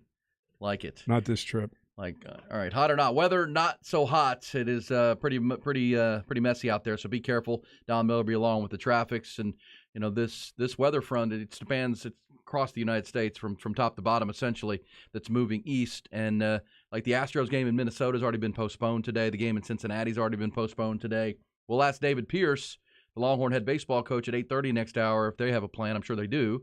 They're watching the skies, too, and the weather does not look good today as they're supposed to open up that Big 12 series with Kansas State. I thought I saw the Live guys wearing their unis. Well, they might be wearing their shirts. It's their tour. Think they call each other up They might this be. morning? Also, top of next hour after our headlines, we will talk to Quan Cosby, Longhorn legend. He was out at practice the other day. I saw a picture of him with the president and Michael Huff. They were out there at the Longhorn practice on Tuesday, so we'll get Quan's thoughts on what he's seeing from this team a week from the spring game. Spring game is a week from Saturday. We'll talk to QC coming up. Also, the head baseball coach at Texas, David Pierce. Interesting. I'm not sure what Texas will do with this weather. I mean, I'm not sure because we keep seeing the lightning and out our window here. It doesn't look good for a ball game this evening, but we'll ask the coach himself what he thinks about it. Hey, here's a hot or not, Ty. Have you seen this story, Buck, about there's now online growing questions if Austin has a potential serial killer? Yeah, the people ended up in the lake. Yeah, because last weekend, a 33-year-old man named Jonathan Honey his body was found in Lady Bird Lake. He disappeared sometime after 2 a.m. The second person to be found in the lake over the past 6 weeks, and at least the 7th body to be pulled from the lake in the last 10 months. Now, apparently, this guy, Jonathan Honey, was here for a bachelor party from out of town. And was in the Rainy Street area. Yeah, I'd heard about it. I sound like yesterday they'd come up with the conclusion, no, it's not. There's no serial killer. That's the Austin Police Department has put out the no evidence of foul play in any of the recent deaths. They're not sure, but you know how the online people are, the Dateline NBC crowd. They're hey, what's going on here? I've seen this on my TV here in a week or two. People are just drunk falling off that bridge. Are they? Do they fall or they lean over and it's not? Yeah. I mean, I've walked across that bridge pretty inebriated. I mean, you could. Where were you walking to? Just an apartment complex, like a few miles down the road.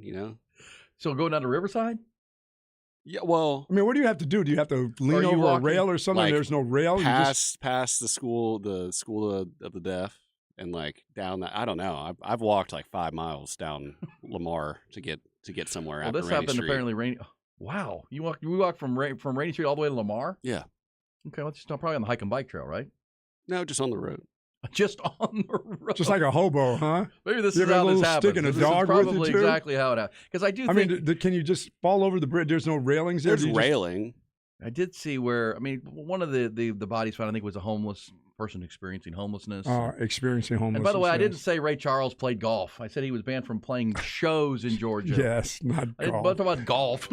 Jeez. Sorry about that. Ty, what do you have people. for us in the hot or not topics of a Thursday? Sorry, I forgot to play the imaging. The Masters being on has me all distracted. But Aaron Rodgers was spotted buying some healing crystals in California yesterday.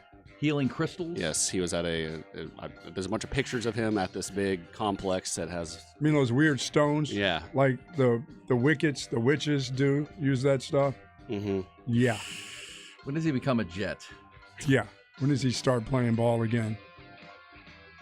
Quit becoming a I'll witch. say walking 5 miles while inebriated. At least you didn't drive, my friend. Oh yeah, it's usually the phone dies. Yeah, you call an Uber. I told the cops that once when I was walking down the middle of the road. Hey, I'm not driving, or you can't walk down the middle of Stastny either, my friend. Yeah, that also is not allowed.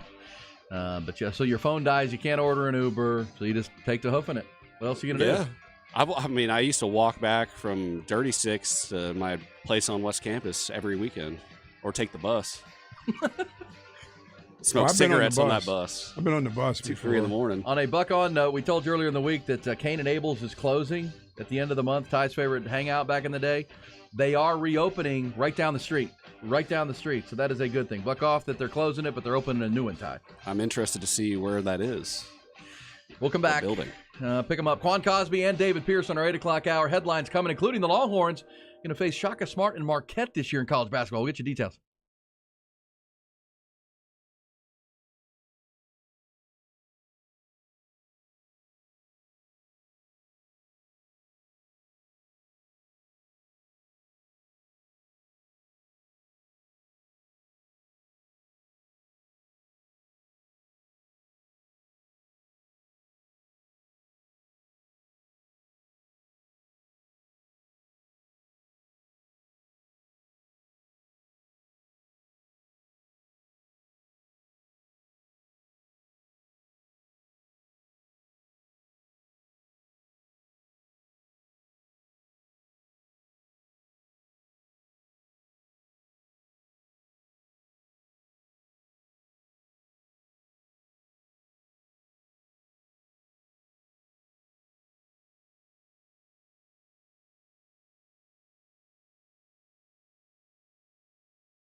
Oh, man, we say every morning that we learn something new about Ty Henderson, our producer. Then that's what makes him unique and a great producer. But has walked home from Rainy Street many times. We just found out in the break that the walking home was your thing, Ty.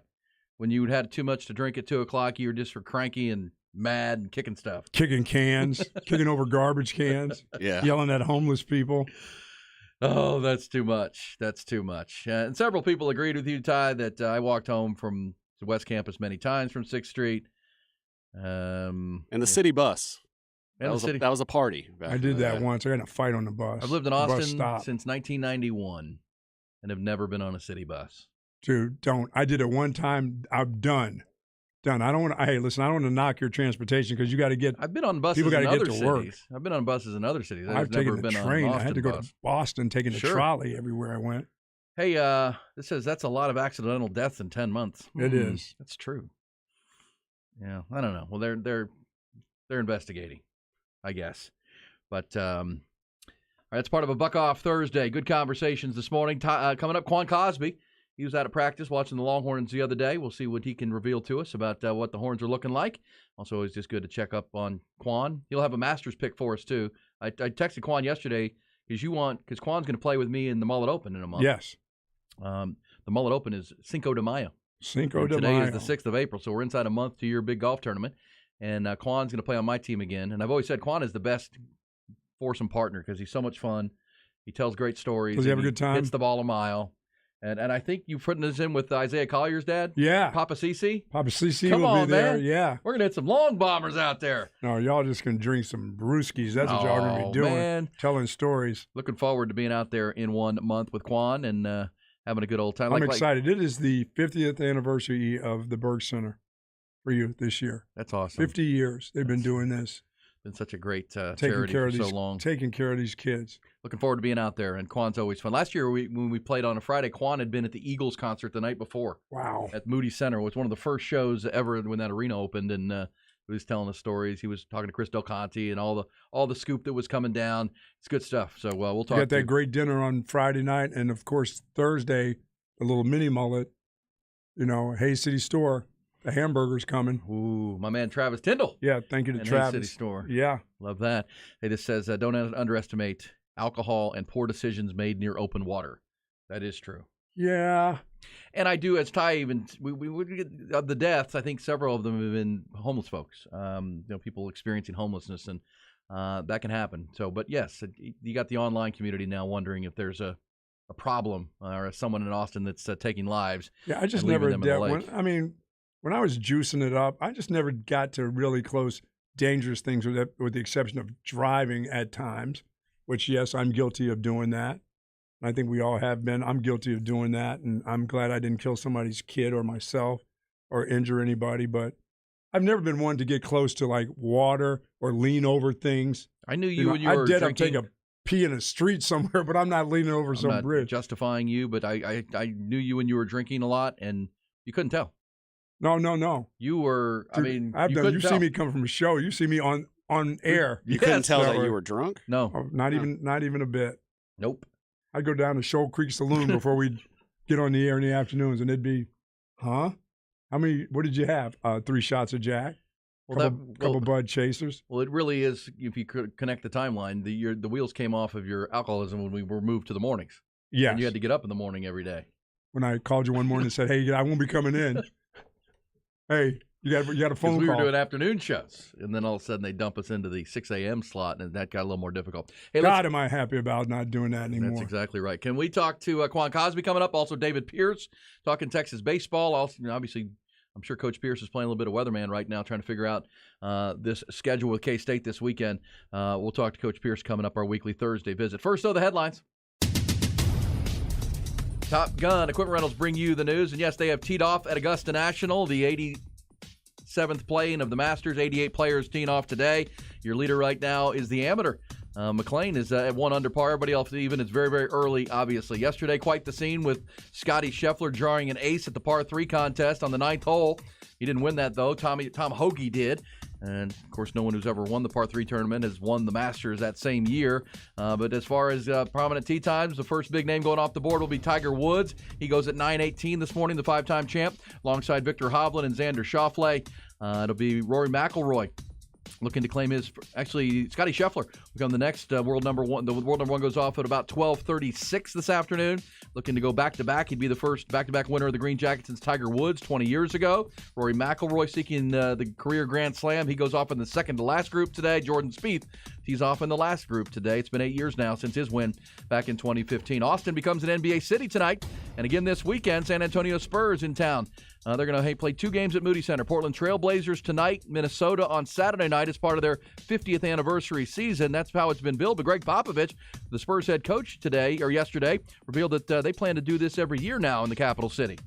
You know, we live here in this region, all the way from Mexico, all the way up to here, and spread that experience that we've had with the Spurs into another area, because we haven't been up here. But to do that, we've got to make the effort to be seen and to get up here and play some games. And I think, we'll do that, I think, every year now. I know. And so this is the start of that. NBA last night, big win for the Mavericks. They rallied to beat Sacramento 123-119 and keep their playoff hopes alive. Kyrie had 19 of his 31 in the fourth. Luka had 29. Dallas now even with Oklahoma City for the 10th seed in the West with 2 games to play. Both will be home games for the Mavericks with Chicago and San Antonio. Also last night, Milwaukee clinched the best record in the league with a win over Chicago for the regular season. Also, Denver clinches the number 1 spot in the West with a win over the Grizzlies. Off-season basketball news. Yesterday, we told you Rodney Terry and the Longhorns have signed on to play in the Empire Classic at Madison Square Garden this November.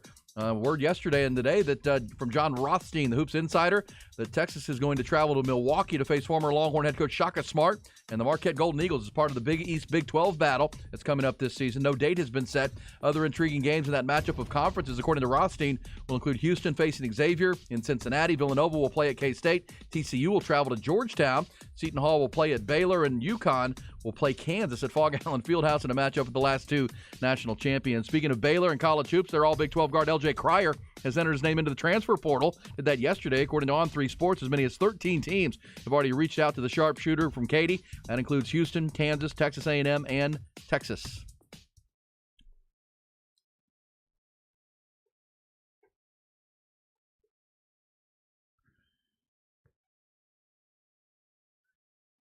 Yeah, Kansas coach Bill Self did say yesterday he's 100% certain he'll be back coaching next year for the Jayhawks, which is a good piece of news on a Buck on Thursday. Also, it's now official. The women's national championship game, Buck, was the highest viewed women's game ever. And the men's national championship game Monday night was the lowest viewed men's game ever. So, tale of two tournaments. And again, the TV ratings were great for the men's tournament all the way to the Final Four in the last game. Just gangbusters for CBS and Turner and TBS and all those. I thought it was exciting. I thought weekends. the whole tournament was exciting this year. And we'll talk about the women's opportunity to build on that and move forward. I mean, you jump 103%. But let's switch gears, go right to the Vaqueros Cafe and Cantina hotline and talk some golf and football with our friend Quan Cosby, the lifetime Longhorn, also doing great work with the university still. Hello, Quan. What's up, E? What's up, Bucky? How What's y'all up, doing this Quan? morning? Doing fantastic, man. You doing all right? Been good, man. Just running around a little bit. Finally made it out to a practice, spring practice the other day, and like what I'm seeing. Yeah, to talk about that, I wanted to reach out to you yesterday to find out if you're going to play on my team at the Mullet Open in a month. But I also saw your picture with President Hartzell and Michael Huff and a bunch of former players out there watching practice. What were your takeaways from what you're seeing? I know a lot of expectation for Longhorn fans with Steve Sarkisian in year 3. Yeah, man. I think the noticeable thing is probably the same thing you saw in the pictures that you saw with us, that I'm really small out there. Standing next to Huff and Okafor and all those cats. But, man, it was impressive, to be honest with you. I would say the defense won the day that I was at. And by talking about being really small, that freshman Anthony Hill walked by me, and how is that kid 18 years old? I mean, it is unreal. So between him and JT Sanders going at it and Jay Witt making some plays, it was just and I'll tell you what's very clear, too, that was interesting. I just didn't notice. Quinn Ewers just lost some weight. I know he lost the mullet, but I think there was some weight that came with it. So he looks real healthy out there, spinning it pretty great. So again, I see why the expectations are high because that was a really physical practice after a scrimmage, and it certainly raised mine. Quan, the wide receivers, obviously, I know is a position you played and watched probably closer than others. That's a position that needs improvement. Sark has talked about the entire passing game has to be at a much higher level this year with the loss of Bijan and Roshan, and they just have to be clicking. I mean, there were times last year they just abandoned the pass and just ran the ball, beat Baylor that way, and that's just they can't do that again. They got to be more balanced. What did you see from the receiver position that caught your eye? You know, we got the new receivers coach, and I think what everyone said about him is he's a little more of a technician. He's a little more of a developmental, and it was a practice, and I could just tell those little things. Me being a 5'10" receiver, I had to absolutely be a good route runner and be able to come out of breaks. And it's just little things like that you can tell that they're doing a bit differently. And I would tell you too, and I'm sure this was in the works or wanted to be even a year ago. It's a few more NFL routes. Now you have the guys who can sling it and get it to those sidelines and different things like that on a 24-yard route. But it was the route running. I already see some improvement, and then you have the Nayers and the Mitchells who theirs look great, especially for their size, but they're also just going to be beasts out there. So it's just that room to Sark's point needed to improve. I think they underachieved with the group they had last year, but I don't see that happening per what I saw at practice and just, the numbers and the depth they have now. How about the secondary, Quan? I mean, with the resurgence of some of these guys at wide receiver, how about these guys in the secondary? They helping them and making them better by the way they defend too? Yeah, no, that's. I think I even mentioned. I said the defense won. We're talking about those good receivers, and they were, in the mix, running good routes, and the quarterbacks were trying to put it where they could. But I mean, the defense still won because of the way they were covering, because they were knocking out balls. And I think I saw at least 2 interceptions when I was there. So that secondary, they're physical. They with the transfers, with the guys that stayed a little bit longer. It was like I said, it was a really impressive group. Yeah, Gavin Holmes in from Wake Forest. Ryan Watts transferred in from Ohio State a year ago, and that adds to the recruiting that they've done at that position. And Sark cited that and his coaches for doing a great job of upgrading there. And, Quan, we've talked about, and here's the thing, you were on the sidelines for years as the sideline reporter on radio, and so you got to see this team with your up close for year after year. And you also played at Texas, and when the talent was kind of getting where it feels like it's getting back to where practices are, highly competitive, and you're going against really great competition. And we didn't see that in a lot of the years that you were on the sidelines. Are you starting to see that now, where it's kind of good on good and steel sharpening steel? Dude, even going back to the games I watched, or even being at the practices, I remember talking to, because I played in the league, I talked to so many scouts. I knew them over the years, the coach guys, the Bengals guys, and all of that. And I think the clear one is this conversation that I think happened a lot of times when we were during our era, was a scout sitting there going, "Look at that dude right there. Oh yeah, he's day one. He's day one. Right. Oh, that tackle's day one." And I'm sitting there going, "Whoa! I have not heard that in my 7 years of being back around here." I mean, Bijan, we believe, is going to be a first, round draft pick, but you're talking about multiple guys out there that they're talking day ones about. It's that's the difference. That's the difference in being back, and even just talking to them about that perspective. They're like, this is starting to look like Texas again. So I totally agree, man. Between Banks and Sanders and so many dudes out there, Jay Witt, it's cool to see that talent level back to where you're truly going to be nationally competitive. But certainly, as this somewhat farewell season at Big 12, I think the expectations, like you said early on, are super high. And rightfully so. A lot of good players. And Sark in year 3, and the continuity of the coaching staff should start to pay some dividends this year. You mentioned Quinn Ewers maybe slimmed down a little bit, and he, Sark even talked about that he remade his body. The game slowing down for him a little bit. And I like your comment about different routes, because, if you don't have a quarterback that can throw those deep outs and those long out passes, why even why even put them in your playbook? Now they have a couple of quarterbacks that can do that, right? With Quinn, and there's Arch Manning. I mean, those guys can make those throws, which is what Sark wants, is the defense to have to cover every blade of grass on the football field. Man, the reason I knew that it was a 24-yard route, that particular one I was remembering, is because I heard the receivers coach say, "You can't be 22, you can't be 26. that quarterback is going to throw it at this point. And the point that they were throwing it at is something you'll see at the combine. A man sitting at 24 yards, rolling out, and boom, him hitting them on the dime. I think out of the ones they threw, especially 1, 2, 3, even Malik looks like a new kid back there from a throwing standpoint. Out of the 4 or 5 balls they threw, I know the first 3 guys toe tap, just perfect throws for that particular route combination. So yeah, no, they got some dudes that can absolute sling it. And Quinn looks like he did that early on when we talk a lot about the Oklahoma game because he just looked effortless. I think he hit Jay Witt and maybe even one of the freshmen down the right sideline at about 60 between 60 and 65 yards, and it had that effortless look. So man, they all look better. Manning looked good. He did throw a pick because of that defense playing well and dropping back. I think he'll learn, but I'm excited as I have been for a while for a team in the fall. How about with Xavier, his consistency just in a practice standpoint, the simple catches, the looking the ball in, over exaggerating the catch and things like that. Has he gone back and do you notice any fundamental changes in what he's doing at all, Quan, at the wide receiver position?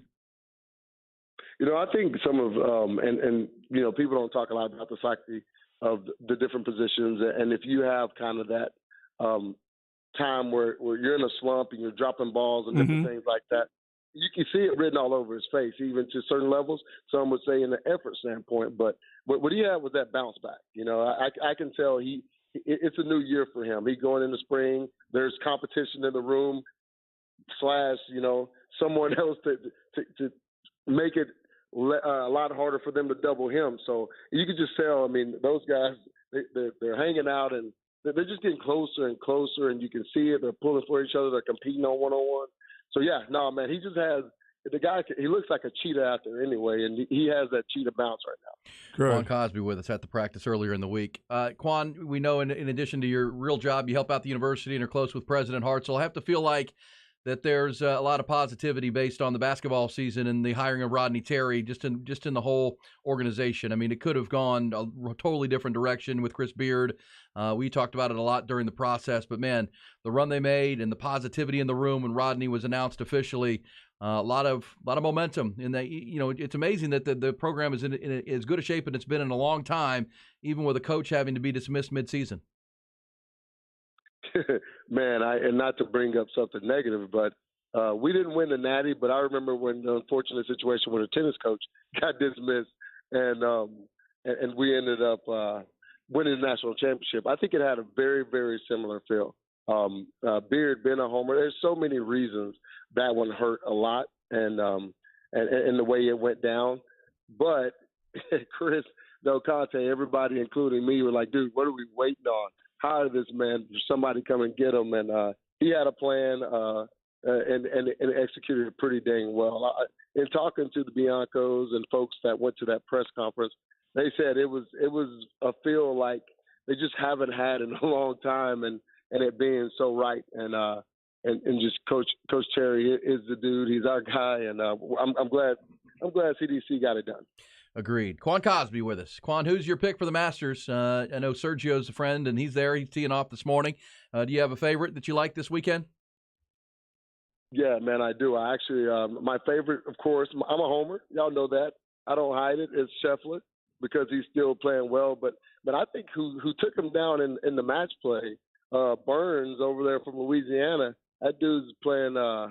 He's playing as good as it gets. So I think it's Scheffler, but I think it's going to be a tight one, especially with that weather. All right, buddy. Appreciate you. We'll see you at the Mullet Open in a month, and keep hitting those 350 bombs off the tee, okay? We're going to need you. We're going to need you. That scramble. I'm going to work on that, especially for Lost Pines. Appreciate it. Really. All right, Quan Cosby. Thanks, Quan. There you go. By the way, thank you to one of the texters that said, let me know, and I agree with you 100%. No, Bucky, everybody hasn't done that before. Driven while had drinks. I agree 100%, and I'm glad you're not one of those people. But the circles that I've been in, it's happened. But yeah, there are people that don't drink and drive. Correct. So thank you for letting me know that. I well said everybody. I didn't mean to put everybody in there. Everybody doesn't drink. That's right. And everybody that drinks is not a drunk. So Well said. Also well said on Quan talking about the first day guys at the draft, and then the Longhorns getting back to that talent level. You realize when Bijan is drafted in the first round in 3 weeks from today, it'll be the first offensive player the Longhorns have had drafted in the first round since Vince in 2005 into 6. Yep. First offensive player in the first round in all that time. And it's the first time since 2015 Texas will have a player drafted in the first round at all, at any position. And now you hear Quan out there with a bunch of former NFL players, Brian Arakpo and Okafor and those guys, Michael Huff, and they're looking at it saying, oh, yeah, Kelvin Banks first, stay healthy. That guy's going early. Oh, for sure. Jatavion Sanders. I think a lot of people think A.D. Mitchell from Georgia, the kid that transferred in, and Isaiah Nayer are both guys that could be first, second round kind of players at wide receiver. Xavier Worthy, and then the guys up front on the defensive side of the ball. So it is trending in a good direction that way. Now you got to put it on the field, as Sark would say. Put it in the dirt, man. Put it in the dirt while you're here, please. Yes, and it's got to show up, and win those games in the fourth quarter that you gave away last year. And the coaching has to, bring that home and finish the deal. But the talent is certainly in place to be the best team in the Big 12 this year. We'll come back when we do. Longhorn baseball has the talent to be the best team in the Big 12 this year, I think. We'll talk to Coach David Pierce. They lost a tough one on Sunday. What's their plan for this weekend? Obviously, the weather not optimal today or tomorrow. We'll talk to Coach Pierce on the plan next here on Beanie.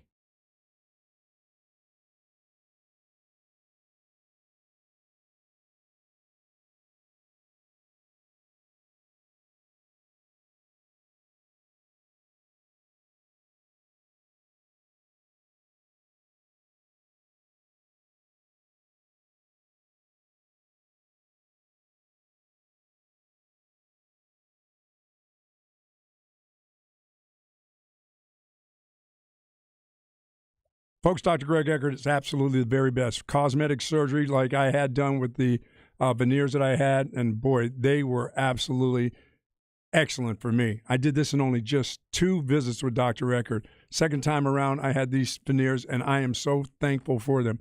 It has made my life a lot better. Believe me, I have the confident smile that I always wanted to have, and I did that when I went to Dr. Eckert, and I didn't sit around. We both went back together. We talked about it. We looked at the size, the shape, the color that I wanted to have, and the smile that I wanted to have. And Dr. Eckert can get that done for you, too. Also, dental implants. If you're interested in dental implants, and if you've got trouble with 1 or 2 teeth or many teeth, Dr. Eckert can get that done in just 1 day. And you can find out if you can get those dental implants done in just 1 day by giving him a call. Find out at 512-345-3166. Now, regular dentistry, teeth cleaning, teeth whitening, tooth loss solution, extractions, Dr. Eckert is doing all of that stuff too. And if you have a kid that needs to see the dentist, please get him to Dr. Eckert, because that dental anxiety can be tough on youngsters. And Dr. Eckert and his staff, they'll make sure that they get it done. As I said, you won't have any of that kind of problem with Dr. Eckert. I had it. I had dental anxiety, but once I went to Dr. Eckert, everything has been cleared up since the day I saw the great doctor and his staff. Over 1,400 cases of restoring teeth. And how about this? Over 27 years of service in the Austin area. If I said if you want dental implants, want to turn that frown upside down, believe me, Dr. Eckert can get that done in just 1 day. Once again, 512-345-3166. He's our dentist, and he should be your dentist also.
Being with you on a Thursday, as our producer Ty Henderson just said to me, beautiful day for a master's nap, which, yeah, it's a great day to shut up inside and watch some golf today, but not sure about some baseball. It's cold and rainy. That's going to be the case today and into tomorrow. We'll talk here in a moment, or actually right now. Let's go to the Vaqueros Cafe and Cantina Hotline and talk to the head baseball coach of the Texas Longhorns, coming off a 2-2 week last week on the road, and a big win on Tuesday, 7-1 over Air Force to start the week into Easter with a win. He is with us as always on a Thursday morning at 8:30 on the Vaqueros Hotline. Coach, good morning.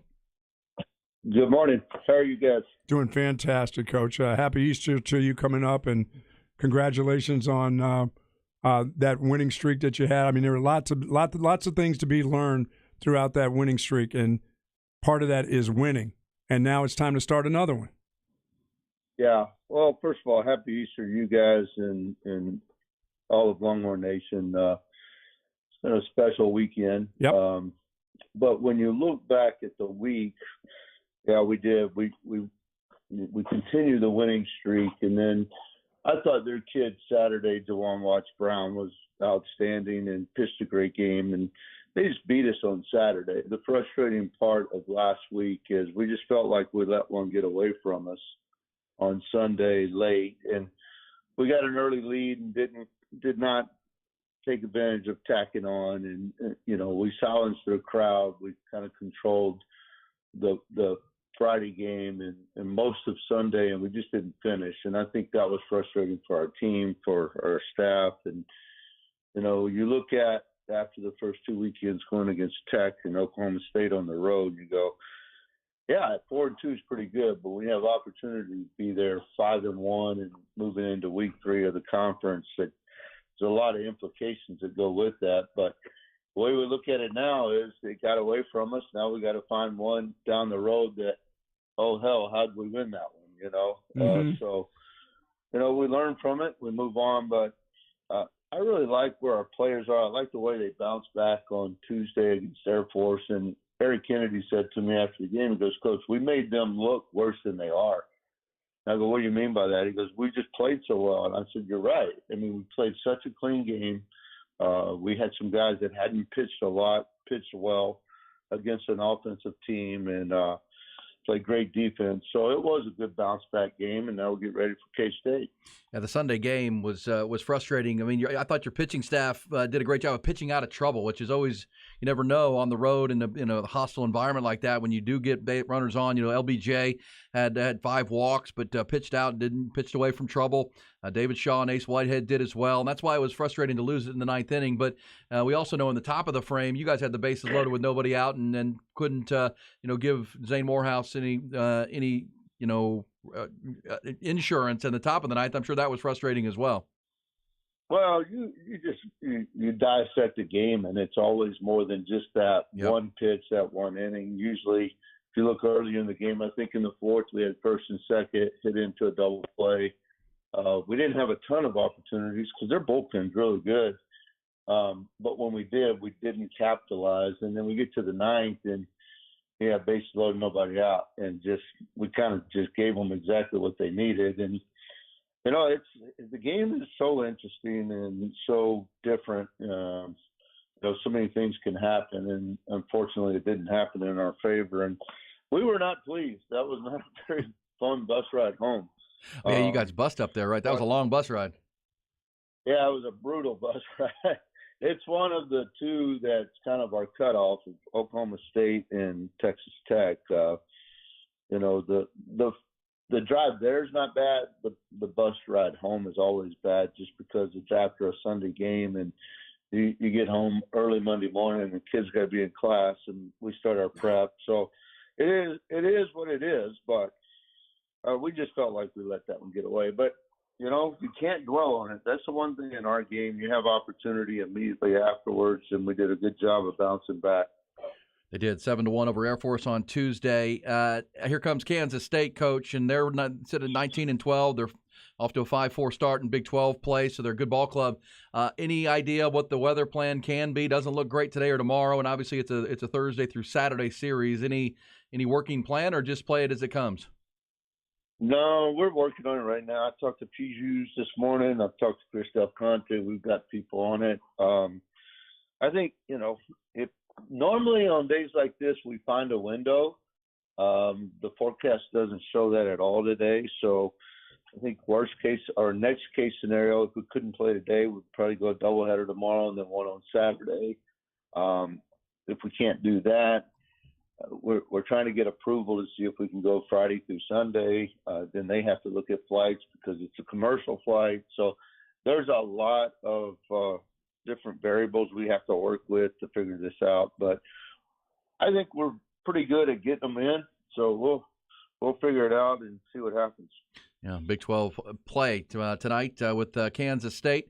And your ball club, coach, you in addition to, giving away the game Sunday in your mind with the ball club, offense wasn't as offensive. You went from, you had the Friday night game where you put 5 on the board by the 4th inning, and then really the pitcher on Saturday was outstanding, won pitcher of the week honors from the Big 12.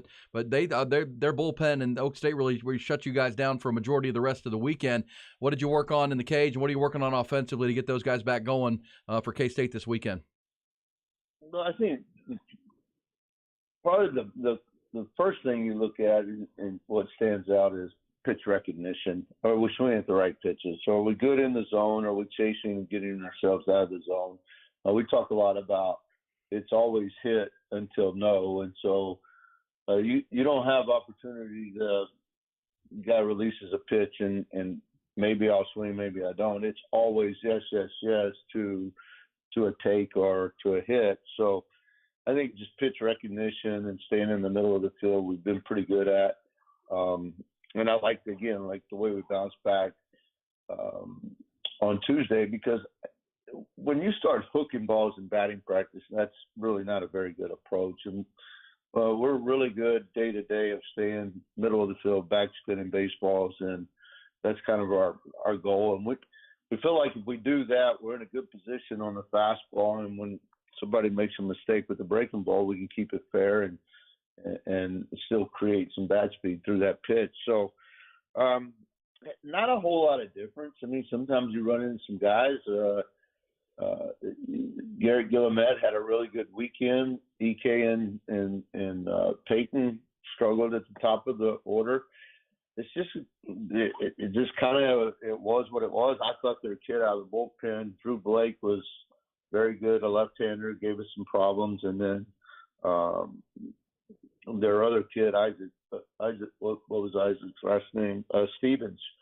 Stevens was good. So I don't discredit them. I just think we kind of froze up on some pitches, and so it always goes back to the mind mostly versus dealing with a lot of mechanical changes. Yeah, and that's what I was going to ask you, Coach. When you go through a weekend like you just had, and you go through a streak like you just had, and offensively you're finding ways to win, defensively you're back to almost to where I would think you'd like to be, but the mental part of the game, just the little things that can get a win here or can get you a loss there. How, are your guys mentally? Do you feel like they're really focused in on what they need to do now, that you can actually win games with the mental part of the game? Well, I think they have been tremendous with the mental game this year. Mm-hmm. For a young team, for a lot of new players. I think they've handled a lot, and I didn't see anything different there. I just felt like they made some pitches, like you said earlier. We made some pitches to get out of some jams. I felt like they did the same thing, and we're talking about 2 top 20 teams going at it on the road. Yeah, we can go back to a handful of Sundays. We should have won at Fullerton on a Sunday. We should have won that one on a Sunday. So you concern yourself, are we focused to finalize, to finish a series? And there's always so many variables in our game, but our goal is not to just be one-dimensional. And if we can score in multiple ways, win in multiple ways, that's key for us. Yep. 21-9 through 30 games, 4-2 to start the Big 12, and I felt like they gave one away Sunday. We'll see if they have to play Sunday, as Coach just mentioned. They're looking at all variables when it comes to the weather this weekend in this 3-game series with the Kansas State Wildcats. Coach, we get a lot of questions from our listeners. I know We were talking about it, Buck and I, this week about Tanner Witt, and I know when we talked at the beginning of the year, you felt like there is a plan for him to pitch for you guys this year. Can you give us an update on Tanner and how he's feeling? Faced 3 live hitters yesterday for Nice. the first time, and that was really exciting for him, his teammates. During the week, once we start playing 4 and 5 games a week, guys that do not pitch as much as needed or get as many at bats, we call it our extra period, and so we'll have those pitchers face hitters, and Tanner was a part of that yesterday, and he looked great. And so it's all about how his body and arm recovers. He'll do it again next week, and then we'll just continue to see how he's recovering, see how he feels, and hopefully that plan continues and we can get him out there in about 3 weeks. 3 weeks. I remember, Coach, and every player's different, every injury's different, and recovery times. But I remember the kid at Oklahoma last year, Cade Horton, was coming off a similar injury, and he, Skip Johnson and the Sooners brought him along that way, and obviously he was impactful in a big way for them at the end of conference and into the tournament and all the way to Omaha for them. Is that possible, or what do we think? Is there any way to even know what Tanner's potential is in 2023? Yeah, Cade made a lot of money as well. I know he did. Yes. But I will say this: I thought Skip handled that situation very well, where he was 1 to 3 innings, recovery, check it out, and he ended up starting twice in Omaha. So it's a good model for what Tanner's going to do, and we've kind of looked at that already. But I do feel like that Tanner is on schedule to pitch for this team this year. Love it. All right, Coach. We will keep our ear to the program there, ear to the ground on what's going to happen today and what the plan is for the weekend. Obviously, Craig and the crew will keep us posted, and Kevin Rodriguez with what's going to happen. But yeah, it doesn't look good today. And as you said, you guys are working on all possibilities for the fans and get this series in this weekend. Okay, I would just say that we just never count today out just yet. So we'll let it play out Sure. and then make a decision. So appreciate you guys. Good luck, Coach, and have a great Easter weekend. Do the same. Thank you all. All right, there's David Pierce. And, they're talking to Chris Del Conte, as you would imagine. They're talking to their meteorological team down there, and it doesn't look good. And as we've said all morning, this weather front that we're dealing with is what will make its way to Augusta, Georgia for Saturday and Sunday. As we deal with cold and rainy Thursday, Friday, they're going to deal with it Saturday, Sunday. And just in time for the weekend at the Masters, Buck. And just in time to lay up for the Buck. Yeah, or you lay up for a weather delay in Yeah. Augusta, because every time I look up here, the lightning is flashing out over the sky here. It's an electric storm too, so you can't play golf or baseball in lightning. You could play in rain if it's just rainy and cold. You can suck that up and play. Dude, I am not one to go one more hole or one more swing at the golf course. I just don't. You don't I don't test play the that horn game. when the horn blows. Oh no! When that horn blows, I almost can feel the horn getting ready to I was blow. playing with a guy once that said, I said, well, there's the horn. We got to go. And he goes, well, the horn just means we've told you. Oh yeah, really. We've warned you. Now it's on you. So yeah, if you get struck, we called you back. Yeah. No lawsuits for us. No, we had one hole to play at Lost Pines, and the lightning was over the top of us at a par 3. And they said, hey, listen, are we not going to play this last hole? I said, you're exactly right. We're not going to play this hole. We're going to take those clubs. I'm almost ready to throw them out of the cart and take off instead of having all that metal behind me.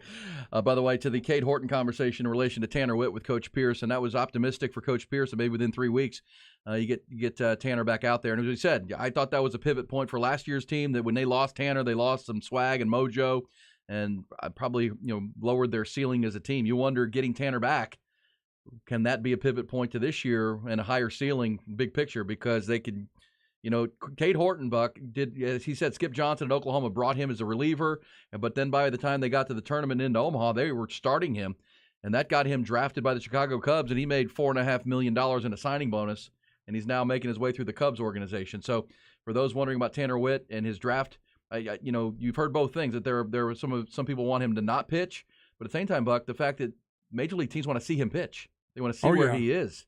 And it certainly helped Cade Horton at Oklahoma, because now he's making, $4.5 million in a bonus and pitching in the Cubs organization. That would be the trajectory of Tanner Witt, but really could help this ball club this year without a doubt. All right, we'll come back. When we do, it's your time to shine on a rainy Thursday. Bring the blitz, 447-3776. Let's go strong right after some gossip. First, Craig.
QC Kinetics, folks, a location in Austin and in Round Rock, and we get out of the Easter weekend. Give them a call. Get in there and set up an appointment. Actually, call them today and set up your appointment for early next week. They'll get you into one of their locations, and you'll learn all about regenerative medicine and how QC Kinetics is helping people with chronic pain, old sports injuries, arthritis, that daily pain in your knees and your hips, your shoulder, maybe your lower back, how you can get through it, the relief that you're seeking, not the pain pills and the steroid injections with this mask that pain for a short time, the relief that you're seeking without having to undergo surgery. That's what they can provide for you, and have provided for so many people in Central Texas. Set up that appointment. Go in and learn about the ability to take your body's own healthy blood cells, highly concentrated, and inject it into the affected area, and promote the relief, the regenerating of tissue, the bringing down of inflammation, all the things you want to get back to being an active person and not being slowed down by the pain.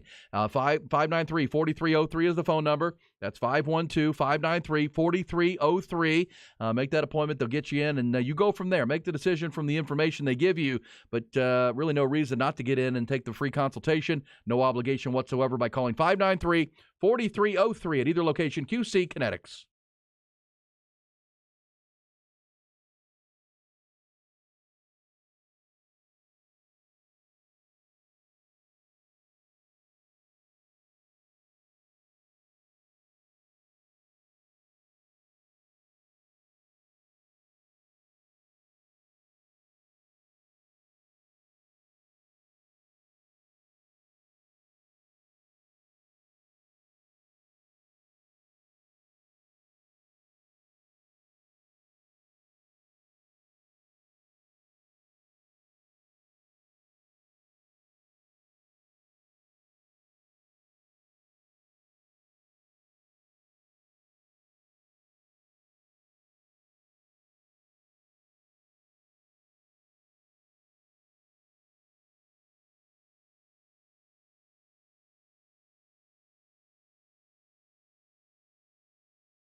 No games, just gossip, brought to you by the Icy Cold Frosty Bud Lights. Might not be baseball tonight at the Dish to enjoy an ice cold Bud Light, but maybe. Certainly sit back and watch the golf today and through the weekend. Also, Buck, tomorrow on Friday when we will not be here, National Beer Day. National Beer Day, so enjoy that. Don't tell Ty that, though, because we're off tomorrow. Or that dude will be walking around the streets looking for buses. Oh, man. See him at the bus stop. Load up the Blitz. That's what the Salacious Gossip is. Your cue, 447-3776. Has anybody seen the new movie Air? Anybody seen that yet or talked to anybody that have seen it? That came out Wednesday officially. The Nike Michael Jordan thing? Nike Michael Jordan, Matt Damon, Ben Affleck thing. I have not. No one? Anyone? Bueller? Let us know. Is it good? I mean, I can't imagine it's not good. I don't know if it's great, but if it's good, if those two are involved, and it's got a great storyline, which is Michael Jordan and the Nike shoe brand, sounds pretty good. By the way, I just saw Tiger Woods doing some warm-ups and wincing noticeably as he walked into a bunker. Can Tiger make 4 days at Augusta? Can he make the cut at Augusta becomes the question. I don't know. Saturday is going to be the big story with that cold weather. Hey, today is National Burrito Day in addition to National Twinkie Day. We discovered that you do not like Twinkies. You're more of a ding-dong guy. Ding-dong, man. Also, you're not a burrito guy. Ty is, though. Two biggest Mexican chains in the United States both have deals today for free burritos. 10,000 people will get a free burrito at Chipotle. I don't know how. Probably go to their website or app or something. Also, Taco Bell. I didn't know Taco Bell had they have a grilled cheese burrito. Ever had that, Ty? Taco Bell grilled cheese burrito? No, not a Taco Bell guy. Apparently, you can find that there. Hey, how about this? If you're a road rage person, you do that. You don't do road rage. Who, me? Yeah, I'll occasionally honk a little bit, but I don't do the rage thing. New study has found that the scent of peppermint can reduce aggressive driving behavior. So set that in the car somewhere. Yeah, like a little air freshener. Just take a whiff. Like you talked yesterday about stripping naked with your wife. If you're having an argument. Just a little peppermint can calm you down because they do some dumb things that can really make you mad. I'm telling you. Also, this, Buck, that what would you tell your wife? This guy on Reddit was asking for advice from people because his wife said she wanted to name their son Charles after her late brother. The problem is their last name is Manson. Like their last name. No, can't do that. But she wants to name it after her dad. Chuck Manson, maybe. Not Charles. No. Can't do Charles Manson? No. Chaz? There you go, Chaz. Manson? Maybe Chaz. I agree. I don't know that you can do that. She wants to name it after her, and she's carrying the baby. It's her dad. His name's Manson, though. I don't know. You can let us know what you think about I have that. to ask Mark Adams about that. Buck Adams. Off to that dude. Yeah. Hey, how about this? Buck off to this. A South African plane flight had to make an emergency landing after a deadly cobra was found in the cockpit. Oh, no. At points during the ordeal, pilot Rudolph Erasmus could feel the snake slither down his body. Dude. And he brought that plane in clean. Oh, yeah. It's going to come to a sudden stop, that plane, all right, for sure, if that's happening to me with That's a the snake. best pilot since Sullinger, wow, who landed in the Hudson. That dude brought that plane down with a deadly cobra slithering around his body. No. There's no way. I'm going, we're all going. Well, yeah, got this whole... Oh, golly. Got to bring it home, though. Got to bring that thing home. So we're going to put old Rudy Erasmus up there with Sully. Maybe we'll make a movie about that. Let's go to the Blitz.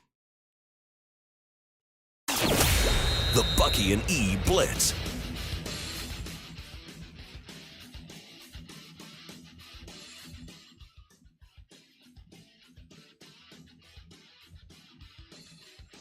All right, first Blitzer, you're up. Hey, so you Mark from Norman, Oklahoma. Wow. Hey, guys, I got a cobra in my pants. yeah, you do. Oh, you Mark from north of the Red River. Sure you do.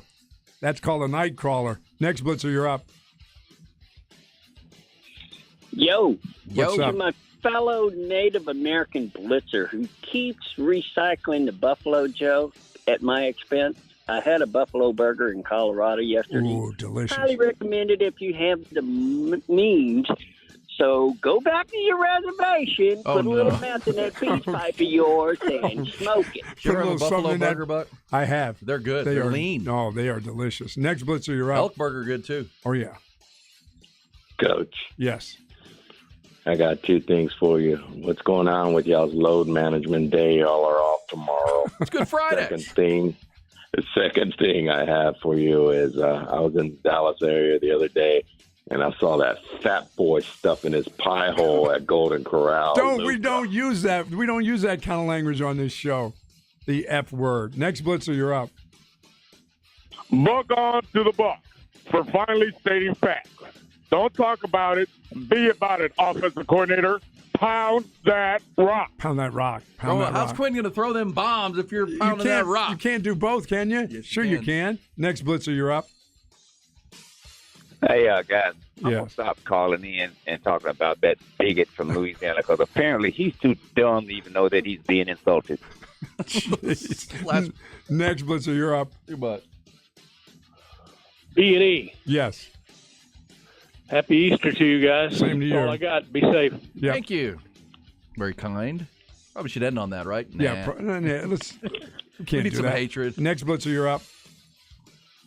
Yeah, this is Vince Young. Yeah, hey guys, I won't be showing up to work for Good Friday either. Jeez. People are too much. How about the potato hunt this weekend, E? Easter egg potato hunt. Yeah. We're not doing it. We're not doing it. Hey, egg prices is up maybe about make sure 8 cents per egg. Make sure you do your fasting today. Oh, yeah. Today's the day. Good Friday. Well, I got to fast for some other reasons come Monday. Yeah, Bucky's got a colonoscopy coming his way Monday. They want everything out. Everything. When do you have to stop eating? Sunday. So you can't have like a ham No, I dinner? can't have any ham. Can't no feast? mashed taters. No, Dang. nothing. That's no fun. No. Hey, we'll be back and pick it up one more hour here on our way on a Buck Off Thursday. Need your Buck Ons and Buck Offs, including Bucky's Buck Off for Mark Adams out of the blue, which was good. It's B&E on the Horn.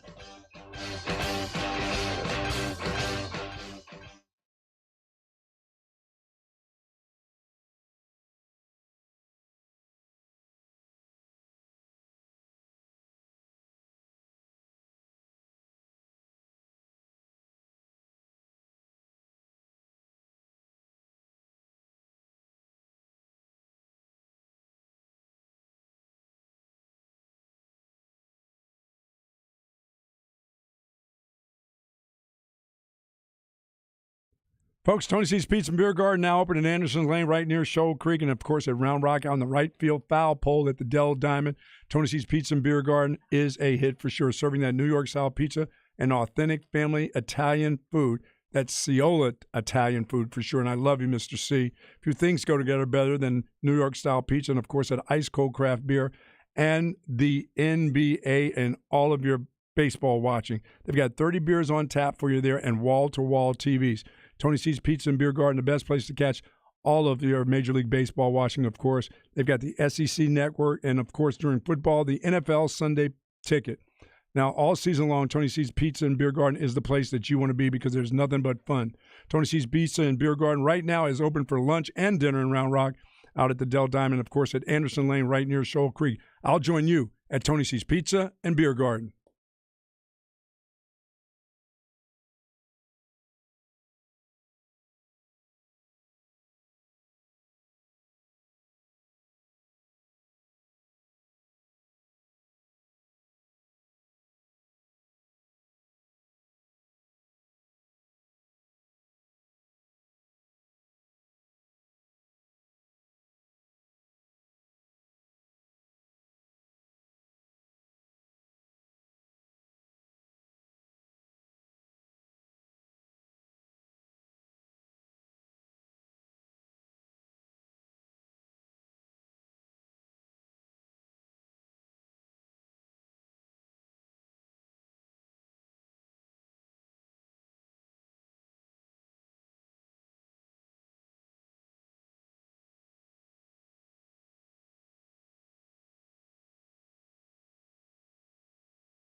Buck on and buck off on a Thursday. Plenty of them all morning long. Still time to get yours in. It's a tradition unlike any other. The show of the people every Thursday, bringing it to you. Absolutely, E. Hogan. And for Wags and his different voices, I mean, he sounds like the put the lime in the coconut, drink it all up.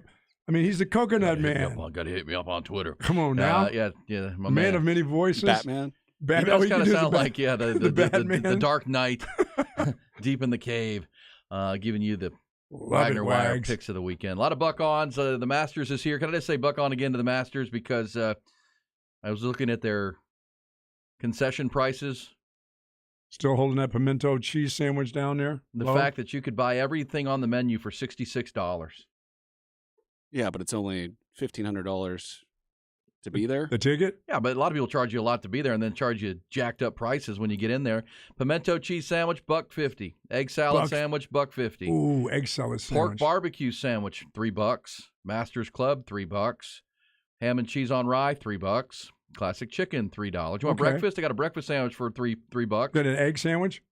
Chicken biscuit for $2. Ooh. Yeah, brewed coffee, $2. How about if you want a domestic beer, $5. Imported beer, $5.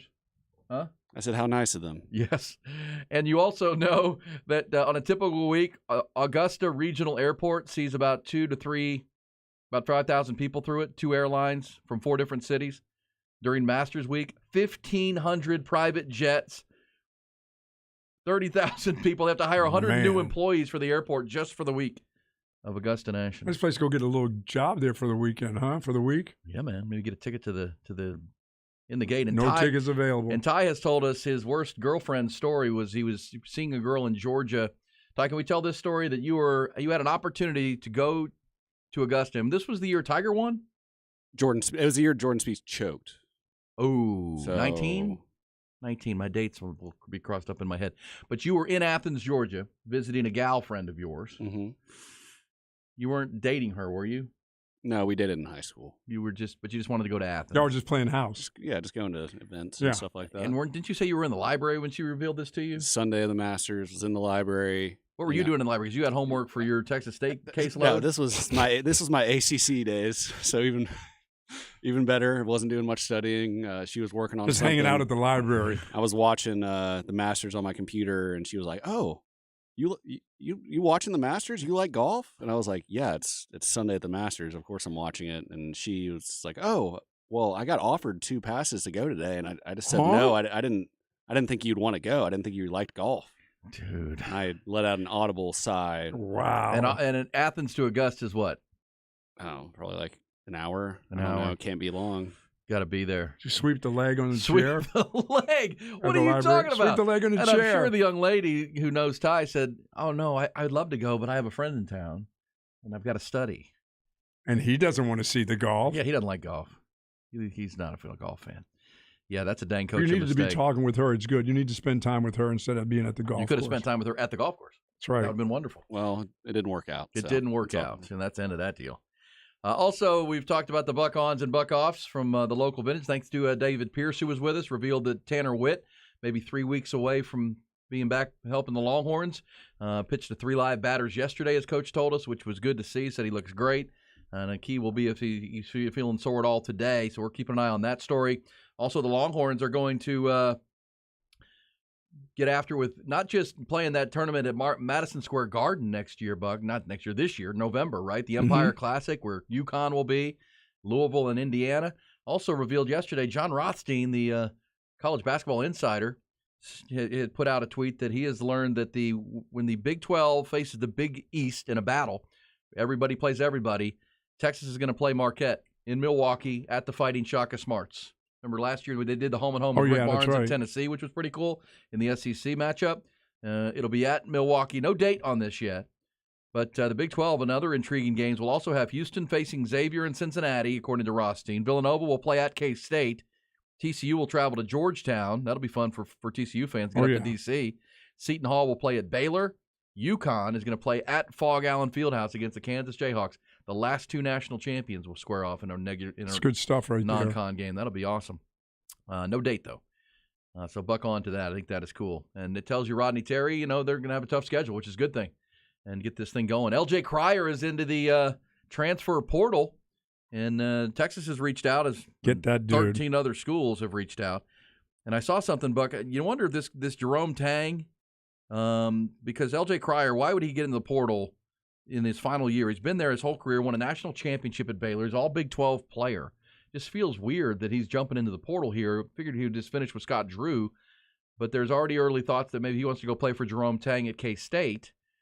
There's also a kid from Houston, the point guard, the big point guard from Dickinson, Tremont Mark, who played so well in the tournament that maybe that he's into the portal and maybe he's looking at Kansas State. Jerome Tang. We know LSU's women just won a national championship with 9 transfers. 9. And that's the way of college basketball now and college athletics. And we heard Steve Sarkisian say it this week. So we'll keep an eye on it. Rodney Terry and the Longhorns will be trying to keep their own, but also looking into that portal themselves. And, gosh, a guy like... They'd be interested in a guard like that, Oh, wouldn't L.J. they? Cryer? Yeah. Yeah. He can flat shoot. I mean, you're replacing Marcus Carr and Timmy Allen and Sir Jabari Rice. This dude can flat shoot it and knows the Big 12 really well. That would be really weird. I mean, it would be more of a treasonous situation for Baylor fans than it even was when Iowa State lost Tyrese Hunter to Texas. I mean, this would be Baylor losing a player to Texas. Oh, man. If he goes to K-State and stays in the conference, it'd be bad enough. But, yeah, we're watching those stories this morning. The Masters has teed off. We also told you that, oh, by the way, you know what we're going to do? 9:30 this morning. Just got a nice text from our good buddy Brad Kellner. BK is going to jump in. Nice. Because we're 3 weeks to the NFL draft, and he's doing radio down in Houston. We got to get his pulse of what the Texans are going to do.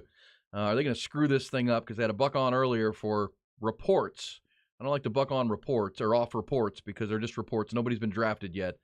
But Peter King in his Monday morning quarterback column this week said that there are some folks in Carolina who believe that the Panthers are shifting towards Bryce Young as their pick at number 1. And Bryce Young, of course, it's been long thought when they traded up from the 9th pick to the 1st that they were going C.J. Stroud, and that was going to be the move. But Peter King reports that all the way to the top with the owner, even Dave Tepper, who they've gone to all these pro days, and that maybe Bryce Young is the choice. The new quarterbacks coach there is Josh McCown, and reports that he favors Bryce Young and covets the player, and maybe over Stroud. That coupled with a report from Lance Zierlein, who is with the NFL Network, but he also does radio down in the city of Houston and has for a long time, 30 years or so. He says that if Bryce Young's not on the board at the 2, that the Texans may pass on quarterback. Which means that was their guy all along? Yes. I'm not buying. Well, I trust in Zierlein because he's been really accurate on the Texans' picks over time, including last year. He nailed the Derek Stingley pick at 4 in his last mock draft and the Kenyon Green pick they made of the Texas A&M guard in the first round. So he's got some people that he talks to, but that would be a dumb decision, by the way, if the Texans decided to pass on quarterback if Bryce Young's gone. Because his latest mock draft ruffled a lot of feathers. He had the Texans taking Tyree Wilson, the defensive end out of Texas Tech, but he says it's either Will Anderson or Tyree Wilson, whichever one they favor, at 2, and then they try to get their quarterback using the ammo from the 12th pick and maybe take a Will Levis or a Anthony Richardson, which I'm not buying. I want the 2 guys that are the quickest to play. I want the 2 guys to have the highest ceiling and are the best. Now, people would argue that Anthony Richardson, if he gets it under control, can be a force like Jalen Hurts, but even more athletic. But at the same time, I don't think Texans fans are ready for a project to wait on him. I'm not there. They've been waiting for 2 years with projects. Yeah, now they have the coach that they can root for, and everybody loves DeMeco Ryans, and he's built a good staff, and they brought in some good veteran players. They need a quarterback, and I hope that Lance Zierlein is wrong. I actually hope at the end of the day that the Panthers take C.J. Stroud and the Texans get Bryce Young. But you know me, I've been on C.J. Stroud. I think I think he's going to be a really, really good quarterback. Very accurate, ridiculous how accurate in his ball placement. But Bryce Young has the accuracy and the anticipation that you rarely see in a quarterback. So these are the 2 guys I believe that can play right away. They don't have to sit around. And the other thing with DeMeco Ryans and his new offensive coordinator come from that San Francisco 49ers system. And I'm assuming they're installing a lot of the principles of that system with the offense. And what's one of the staples of it? There's a lot of quarterbacks that don't like throwing over the middle of the field. Bryce Young is fine attacking the middle of the football field. That offense with its slant routes and route combinations and all the things that they do, if Bobby Slowick, the new offensive coordinator, is going to borrow a lot of that from the Kyle Shanahan playbook, you need a quarterback who's not afraid to throw between the hash marks. and attack the middle of the football field. Bryce Young fits that. I think C.J. Stroud fits that. Mm-hmm. You don't need this would be because remember, D'Amico and Bobby Slowick were in San Francisco when they traded up to take Trey Lance. Where would we compare Trey Lance versus like Anthony Richardson as far as a project goes? I mean, Trey Lance was a complete project, and he still hasn't played yet. Is Anthony Richardson more polished and further along than Trey Lance? Because Trey Lance was playing at a smaller level, and he had a COVID year where he didn't get to play. So I hope that's not the case. Well, for most of them, it's going to be a one-year sit anyway, with the exception of those the guys that we're talking about. And as we said, if the Texans pass, Arizona then jumps, and they're going to trade that pick. Arizona maybe has as little talent as any team in this league, along with Tampa now. They need players. And if C.J. Stroud's on the board at 3, there'll be teams chomping at the bit to trade to 3 to get him and get ahead of Indianapolis. I mentioned earlier Tennessee, Atlanta. Teams of that ilk would be looking to jump. And on draft night, Arizona could land a haul for someone who says, oh, wow, C.J. Stroud's still there at 3 because the Texans are dopes. Okay, let's go get him. So we'll talk to Brad Kellner about that. What is he hearing down in Houston? By the way, last year when I was in Vegas and was at the draft, guess who I saw? Brad Kellner. There he was in his nice suit. He had a suit on. A suit? Like a real suit? Yeah. Like a real one. I don't think he had a tie on, but he had a nice little blazer, and he was covering that for his radio station. He all grown up? Little Brad's all grown up. Little Brad, all grown up. Yeah, they were doing shows live from Vegas, and I'm going to ask Brad if they're going to Kansas City this year to be a part of it for the draft coverage, obviously. Hey, so you were talking about Bijan too, and where he could end up. Here's the latest on Bijan. And the Longhorns are likely to have their first-round draft pick since Vince Young on the offensive side of the ball into the NFL. Vince Young in 2006 draft, when he went with the third pick to was it the third or the second? He went to the Tennessee Titans.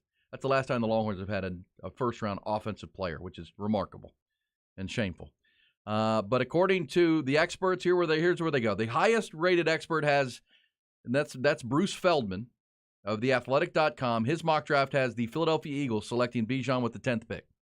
10th pick in the draft. His take is Lucas Van Ness from Iowa might have made sense here, but he's gone. Philly needs more help at safety than corner. It's too thin to jump for Brian Branch or Sidney Brown of Illinois. They need some help at running back. This is one of the most gifted prospects to come along in years. So he says Philadelphia. How many defensive back did Illinois have this year? Yeah, they had a great secondary. Wow. Sidney Brown. Well, Sidney Brown was check that. Sidney Brown, Syracuse. Sidney Brown is Syracuse. Is it Williams or Devon Witherspoon is the corner who's going to be the top corner along with Christian Gonzalez. Yeah, he had Oregon. his workout day yesterday running 4 threes. I said Illinois. Sidney Brown's Syracuse. Okay. He's a safety from Syracuse. Brian Branch is a safety from Alabama. Those are your top 2 rated safeties, but you don't take them at 10. That's too high.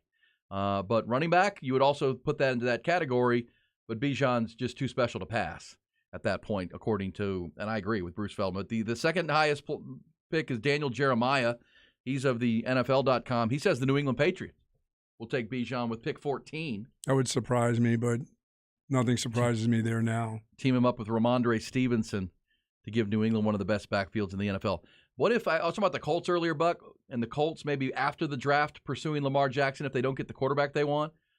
What if on draft night, because, a lot of trades get done on draft night. We know that. A lot of things that have been talked about all of a sudden become, once you know a player that you coveted was off the board, now you change your mind and make a trade. What if they were to trade Mac Jones during the draft weekend, which they've been shopping Mac Jones. That's yes, they have. out there. Draft Bijan, and then again, after the draft, go into pursuit of Lamar Jackson. Because Lamar, again, I keep saying the Lamar Jackson thing could heat up after, because teams would then be able to use next year's draft capital, not this year's.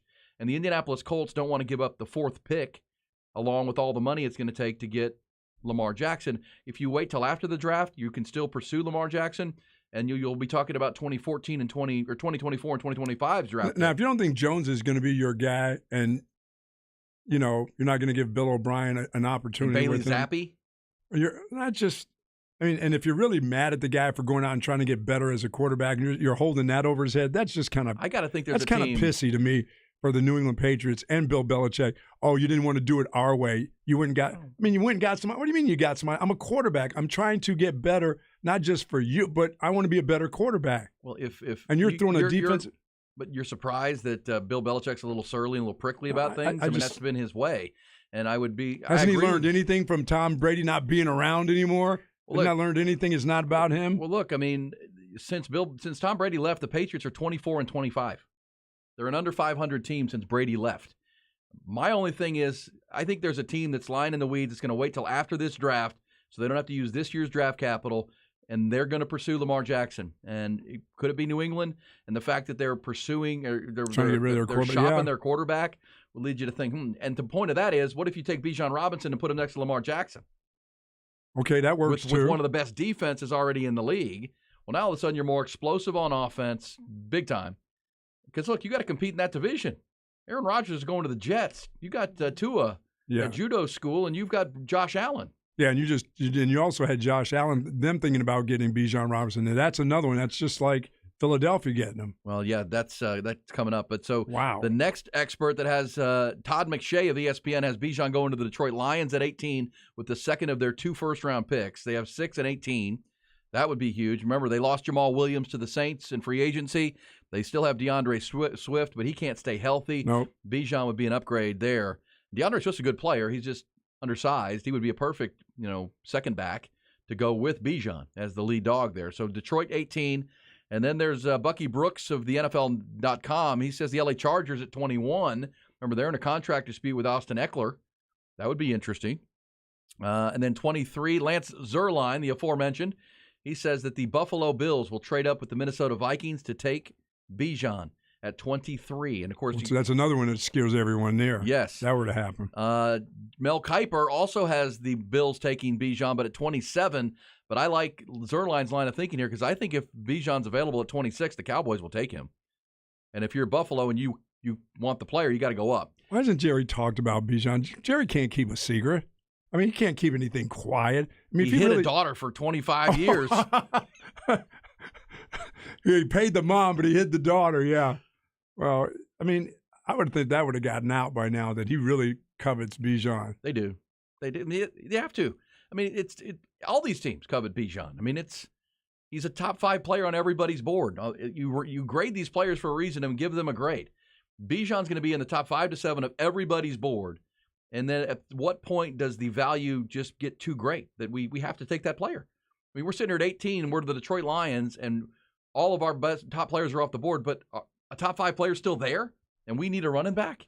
That would be silly not to consider it. And the Cowboys would obviously be in the same boat. Buffalo would be in the same. Put in next to Josh Allen on that offense. Yes. They struggled to run the football. Bijan used to run out of the shotgun, which they do a lot in Buffalo. He's used to that style of running the ball. He'd get a lot of space there. Look out. That would be ridiculous in Buffalo. So those are the predictions of the experts, anywhere from 10 to 27.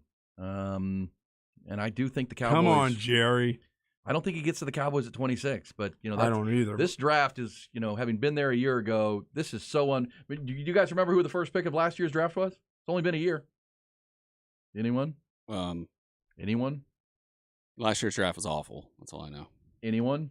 The first pick. Oh, it was Trevon Walker. Trevon Walker. Jacksonville took the Georgia defensive end. Then Aiden Hutchinson went to Detroit. Detroit, yep. And you wonder if they regret that because I don't think Detroit's regretting Trevon that Walker part. was good. Jacksonville's in the playoffs. They're going to be a good team. He's a piece for them. Detroit they had a terrible secondary. Well, and if Detroit turns around with the 6th pick and takes Jalen Carter to go with Aiden Hutchinson up front, that's a beast. And if you then take Bijan at 18, Detroit Lions are a playoff contender in the NFC. You know my Minnesota Vikings are there, right? They had 14 wins last year. But the interesting thing with Minnesota, and we're going to get a break and talk to Brad Kellner about all these topics, the Texans and what they're going to do. But in Lance Zierlein's mock, which I like, other than the Will Levis conversation, if Minnesota were to trade down with Buffalo, they would trade down to take Malik Hooker, the quarterback out of Hendon Hooker, the quarterback out of Tennessee, which would be interesting because Kirk Cousins is there. But a lot of people think Hendon Hooker is if he's not injured, he's a first-round pick. So at the back end of the first round to get a quarterback like that, a young developmental player who was. That's what he'd be. He wouldn't be playing this year. No, he won't. But again, you got Kirk Cousins. Yes. You like that.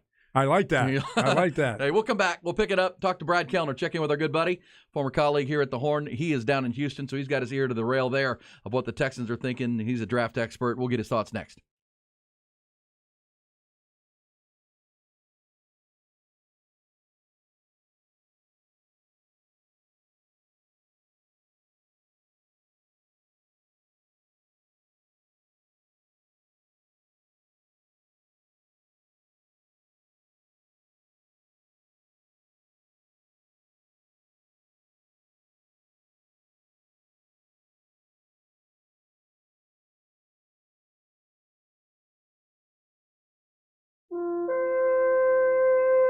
Viking Fence, folks. Remember it. You know it. 50 years. Viking Fence has been the most trusted and best fence company in Austin, Texas. 1972 is when they began installing fences, and since 1972, and they're still locally owned and operated, and it's what they do. That's just fences.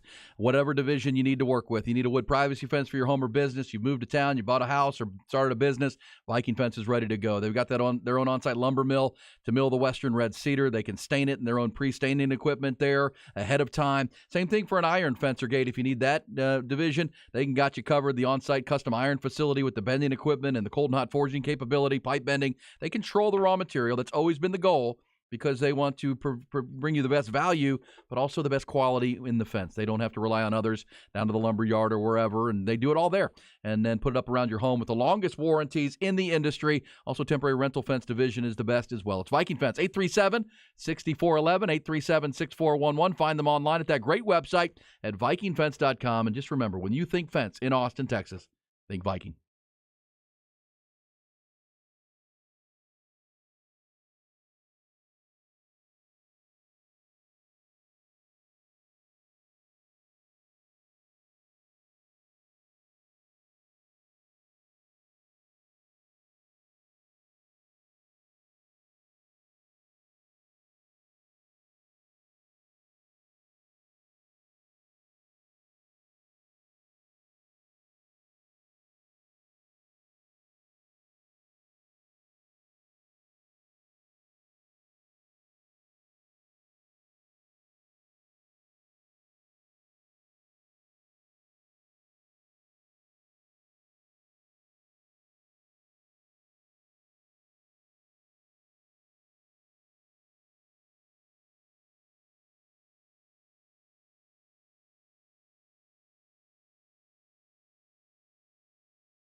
Tiger Woods has teed off at Augusta along with his group, and he outdrove John Rahm on the first hole, looks like. Is that John Rahm that he's playing with? No, it's Schauffele and Hovland. Oh, those little dudes. Those little dudes. Victor Hovland. Go right past him. Guy who I like in this tournament, too. Tiger looking good early, parred the first hole. He's now playing the par 5 second hole at Augusta National as we speak. So we're watching golf and getting ready for a rainy couple days here in Austin, Texas. And we've said this front that we're dealing with here in Austin today and tomorrow will be in Augusta on Saturday and Sunday as it heads east. That is not optimal, but for good golf watching this weekend, but we'll see. And as we talked last hour with David Pierce, the Longhorn baseball team is weighing all options at this point. They're watching the weather just like we are, and he said, don't rule it out, but we're not sure yet what's going to happen with this situation. He even mentioned, Buck, that they could go to maybe a Friday to Sunday series potentially because the weather's supposed to get better by tomorrow evening. It's going to rain a lot tomorrow, but mostly during the day in the morning, but looks like the weather could clear out enough to play a night game, and they may look like they'll play a doubleheader. I mean, I think in the end it might be a doubleheader Friday with the regularly scheduled game on Saturday when the weather perks back up. But we'll see. But again, this front is moving. Yeah, they're not flying a charter flight. There's a huge front, right? That's moving west to east, and it's like the Astros game in Minnesota's already been postponed today. The game in Cincinnati's been rained out, and this thing's headed straight to Georgia, straight to the entire eastern seaboard. But rains out my day because I'm laid up. Yeah, nap time. Hey, let's go to the Vaqueros hotline on National Burrito Day. I bet this guy's going right to the Taco Bell. They got a big special today. He is our great friend, Brad Kellner, doing great work down in Houston now on afternoon radio. He joins us on the Vaqueros hotline. BK, how are you, bud?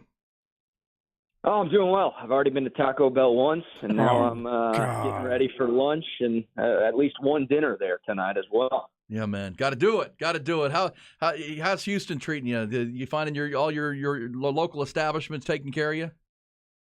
Oh, yeah, things are good. I mean, the Taco Bell down here is great. Whataburger here is great. You know, Bucky's all about his local Domino's up there. I'm about my local Domino's down here. So, got nothing against the local establishments. Hey, Beaky, how's your golf game, buddy? How's that left-handed golf game of yours? We're getting there. I'm just hoping for this weekend. I don't have the same Masters picks as your cousin, but me personally, we're working our way up, man. Mullet Open next year is the goal to play in that thing. Nice. So, yeah. We got to get there. BK, you hear him every afternoon, 3 to 7 on ESPN 97.5 down there. The ESPN affiliate doing great work. And, I had to talk to you because we're 3 weeks to the draft. The Texans have 2-12 in the first round. I saw you last year in Vegas out there covering the draft. Let me ask you this about this year's draft for the Texans. Obviously, it's a pivotal draft for the franchise with a new head coach, an opportunity to draft a couple of foundational pieces here to the team. And I know you've seen the Lance Zierlein mock draft that has come out from NFL.com, which has the Texans passing on quarterback at 2 and trying to get Will Levis later. What's your take on all this from Lance and what the Texans might be thinking with those 2 top 12 picks? Yeah, Lance is my coworker, and he's a good friend now, and I wanted to fight him after watching that mock draft yesterday. That'd be a disaster for the Texans. They have to take a quarterback with that number 2 pick. Everybody wants Bryce Young, and from what I've heard, the Texans think very highly of Bryce Young, and he's their top choice, so they're hoping Carolina goes with C.J. Stroud at number 1. But for me, even if Carolina does go with Bryce Young, the Texans have to take C.J. Stroud or Will Levis. I mean, either of those quarterbacks. I'd prefer C.J. Stroud, but the Texans need a quarterback. The AFC is obviously loaded with quarterback talent, so if you don't have a good quarterback, you've got no shot to compete. And going with a defensive player or really any other position besides QB would be a failure by the Texans front office. Yeah, and BK, you've been there a while now. This team really, and you've been around the fan base that became apathetic. I mean, they tanked for 2 years to get to this spot, and I know they screwed it up Week 18 with the win over the Colts, and then now they don't control the player they get here, which is still shameful. But you still have to take quarterback. Your fan base is not going to be okay with even a guy like Anthony Richardson, a project, or Will Levis. They need a quarterback that they can get behind, just like they do their head coach. That's it. I agree 100%. They've got to end up with a quarterback here, and that quarterback needs to start all 17 games. So as intriguing as Anthony Richardson is to a lot of NFL people out there, going with a guy who might not be ready to play at all this season, or at least for the first couple of months of the season, doesn't make a lot of sense for the Texans. And look, we've seen teams go quarterback in back-to-back years. We saw Arizona do it with Josh Rosen and then Kyler Murray 2 straight seasons. Obviously, that's not what you want to do, but if you're the Texans, you draft a quarterback and you realize, hey, he's not very good, and you're in a position to draft a quarterback again next year, then, hey, Caleb Williams is there or Drake May is there. You got to do that. But you're right. I mean, you send a message to your fan base that you don't really care about winning that much if you're not trying to address the quarterback position. And the current Texans QB room is Davis Mills and Case Keenum. Neither of those guys are anything close to franchise quarterbacks. So, yeah, they've got to take a guy with that number 2 pick, and that guy has to play all 17 games next year. Well, Williams in May next year, that it looks nice. It's all wonderful, but you don't hire this coach to tank for another year. You don't hire back-to-back-to-back coaches, back-to-black coaches to tank for a year. I mean, you just don't do it. I mean, that doesn't make – that's crazy. And this guy, if you're going to tell him I need you to come in here, but we'll wait till the following year to get a quarterback, no, I don't think that's the type of guy. You don't bring a guy from San Francisco and that type of player and that type of coach, to do it for 3 straight years. That doesn't make any sense. No, you're right. And everyone's trying to connect the dots. D'Amico Ryan's a defensive coordinator, a defensive coach. Oh, maybe that's why the Texans would go defense there at number 2 instead of going with the quarterback. But D'Amico knows it. I mean, he saw it in the NFC Championship game, right? Like, once he lost his quarterback, his team had no chance. He knows he's played at the highest level. He's coached at the highest level. He knows you've got no shot unless you get good QB play. So, going defense and trying to tank for another year, that's not a good plan. Like, hoping you can get somebody good next season is a horrible strategy. And if that's what the Texans plan on doing, then some people down here should lose their jobs. Yeah, Nick Caserio. I mean, the fans have stuck with him through this rebuild, and now it's his time to shine. I think he hit last year with Derek Stingley and Kenyon Green and Jalen Petrie and Dameon Pierce. He's got to do that again, and you have to address quarterback. Brett Kellner is with us, ESPN 97.5 down in Houston, does the afternoon show there. Used to work here, of course, so very familiar voice to our listeners. Hey, BK, the 12th pick. Well, what are you hearing there? What do you think? Is that I've mentioned Jackson Smith and Jigba, receiver, to go with the quarterback, kind of with Joe Burrow to Jamar Chase. You could pull that off in one draft with Stroud and Jigba. But what do you think the Texans do with pick 12? Well, y'all know what I want them to do. I want Bijan Robinson down here in H-Town for the next few years. That would be awesome. Yes. I don't think they're going to do something like that, but JSN would make a ton of sense. He's my top receiver in this draft class, and I'm all about doing whatever you possibly can to make life as easy on your young quarterback as possible. So, yeah, you draft a young quarterback, especially if you end up getting C.J. Stroud at 2, right? You pair him with his college teammate. Sure. They already have that chemistry there. That'd be pretty fun to watch. My guess is the Texans have done a little bit at wide receiver in free agency. They haven't brought in a true number 1, but they did bring in Robert Woods. They brought in Noah Brown from the Cowboys. So they've made a couple of moves there. Obviously, Dalton Schultz coming from the Cowboys, too, another pass-catching threat. So if I had to put money on it right now, I'd say the Texans take an edge player there at number 12. I heard y'all talking about Lucas Van Ness earlier. I don't know if he falls to 12, but he could be an option there. Maybe Nolan Smith, the kid out of Georgia, who had a tremendous combine. He could be a move there. So, yeah, the Texans last year, they had 2 first-round picks. They went defense and offense. I think this year the Texans are going to go offense first and then defense. So I'd look at edge. That's a major, major need for this team. They didn't do a whole lot to address that during free agency. So one of those 2 guys, or maybe a Miles Murphy out of Clemson, I think are the most likely options for the Texans at 12. Love the ceiling on Nolan Smith. That guy ran 4.3 at the combine. He's an edge player. Now, he was hurt this year, but, man, he was the number 5-star kid out of high school, number 1 player in the nation. He's got that type of pedigree. That would be nice if he fell to 12 for sure. Hey, Brad, the Cowboys. I know you're in Houston, so it's kind of tough to talk Cowboys, but I know you do. What do you think the Cowboys are thinking? They've done a great job. We all give them raves for what they've done this offseason and bringing back key guys and also adding Stephon Gilmore and Brandon Cooks from the Texans. They lose Dalton Schultz, but what are you feeling with pick 26? Yeah, it's weird. I'm not sure what to do with my hands. The Cowboys have actually had a good off season. It's been a long time since they've made some contending type moves like the Gilmore and Cooks pickup. So they put themselves in a good spot. I think there are a couple of areas the Cowboys could go. You brought up Dalton Schultz leaving. Maybe Michael Mayer out of Notre Dame, the tight end there. He could be an option at 26. I wouldn't be surprised if the Cowboys went interior defensive line at 26 and maybe corner at 26. Those are sort of the positions that I'm seeing the most. Some people are saying offensive line, right? I mean, the Cowboys are kind of known for building depth up front on the offensive line with those premium draft picks. Obviously not the sexiest way to go about things, but they could use some help at guard. Maybe Steve Avila out of TCU could be an option there for the Cowboys. But Yeah, they've got some good spots. I'd like for them. I mean, obviously that loss to the 49ers, once Tony Pollard went down, they just didn't have enough offensively.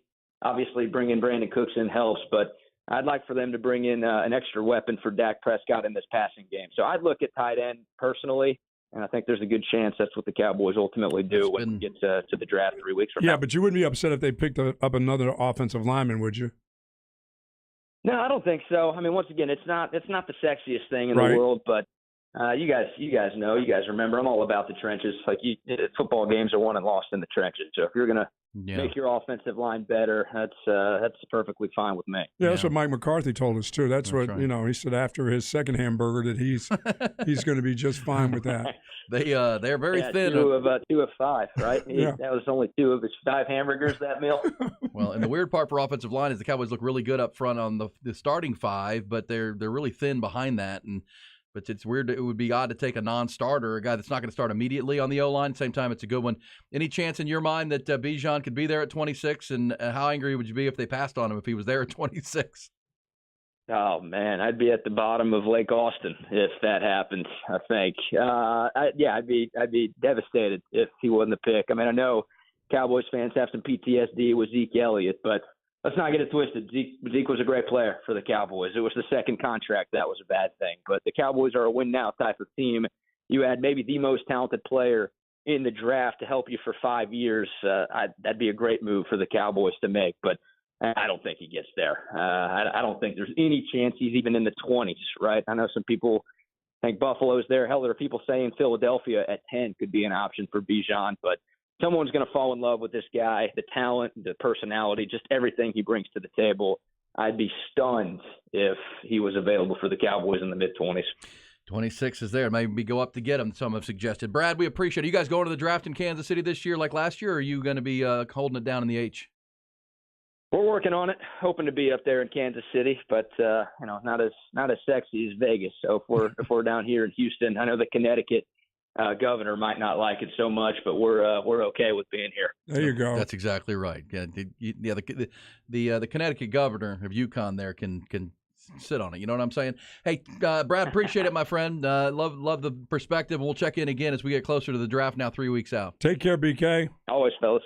Y'all too. Talk soon. All right, good to hear him. Yeah, well, he and I are on the tight end bandwagon for the Cowboys. I'm on Darnell Washington, the big man out of Georgia, just for physicality. And I know those are. I think both of those are going to be really good tight ends in this league, and they both will block. Right? If you play Notre Dame, you got to be able to block people. Or you play at Georgia. In Georgia, you've gone against some of the best. And Michael Mayer's been one of the best players on that Notre Dame team for 3 years now. Yes. He's just a real good player, and Darnell's just too much of an athletic freak. 6'7", 265, running 4.6, but is a willing and physical blocker. Really like what that could do for that Cowboys offense with Tony Pollard now as the feature back. We'll be back. We'll pick up those conversations, reset our top stories, and a couple more buck-ons and buck-offs on our way out. It's B&E on the Horn.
It's Bucky and Erin.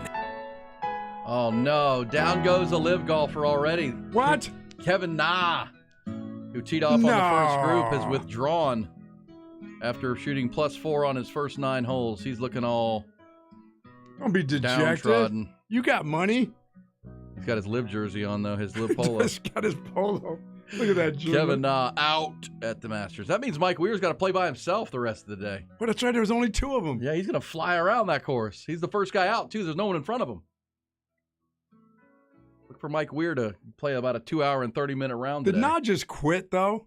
He just quit. I'm just seeing the picture. I don't have any details on why he quit. He looks pretty disgruntled in the from what I was seeing at the very beginning. What do you he mean double bogeyed. So he's going back to Saudi Arabia? Really? Saudi Arabia? You mean I have to make the cut? What is this deal? No, never mind. Hey, so Masters is underway. A couple guys at 2 under, including Victor Hovland. Your pick, Buck. I like that a lot. He's 2 under through 2. He must have eagled the par 5. Victor. Also, Scott Stallings, Russell Henley, Serge E.O. Garcia, 1 under. Patrick Reed. Tiger's even early on in his round today. Jordan Spieth tees off in the last group of the day, so he'll be the featured attraction on television this afternoon, along with Scotty Scheffler, who tees off at 12:36. Rory McIlroy in the second to last group today. So, I see Tiger's wearing a regular golf white shirt. He's wearing golf apparel today. Yeah. And not that mock thing that he showed up to the Masters in the last time. They're still chiding him for his lack of collar. Yes, lack of collar on the course, yes. Oh, man. Hey, thanks for the buck-ons and buck-offs today. Great blitz. Thank you to David Pierce and Quan Cosby. We posted both of those up at our website if you missed it. I did mention, I retweeted this, that Coach Pierce had a very encouraging update on Tanner Witt. Threw the 3 live batters yesterday and looked really good. Said he looked great.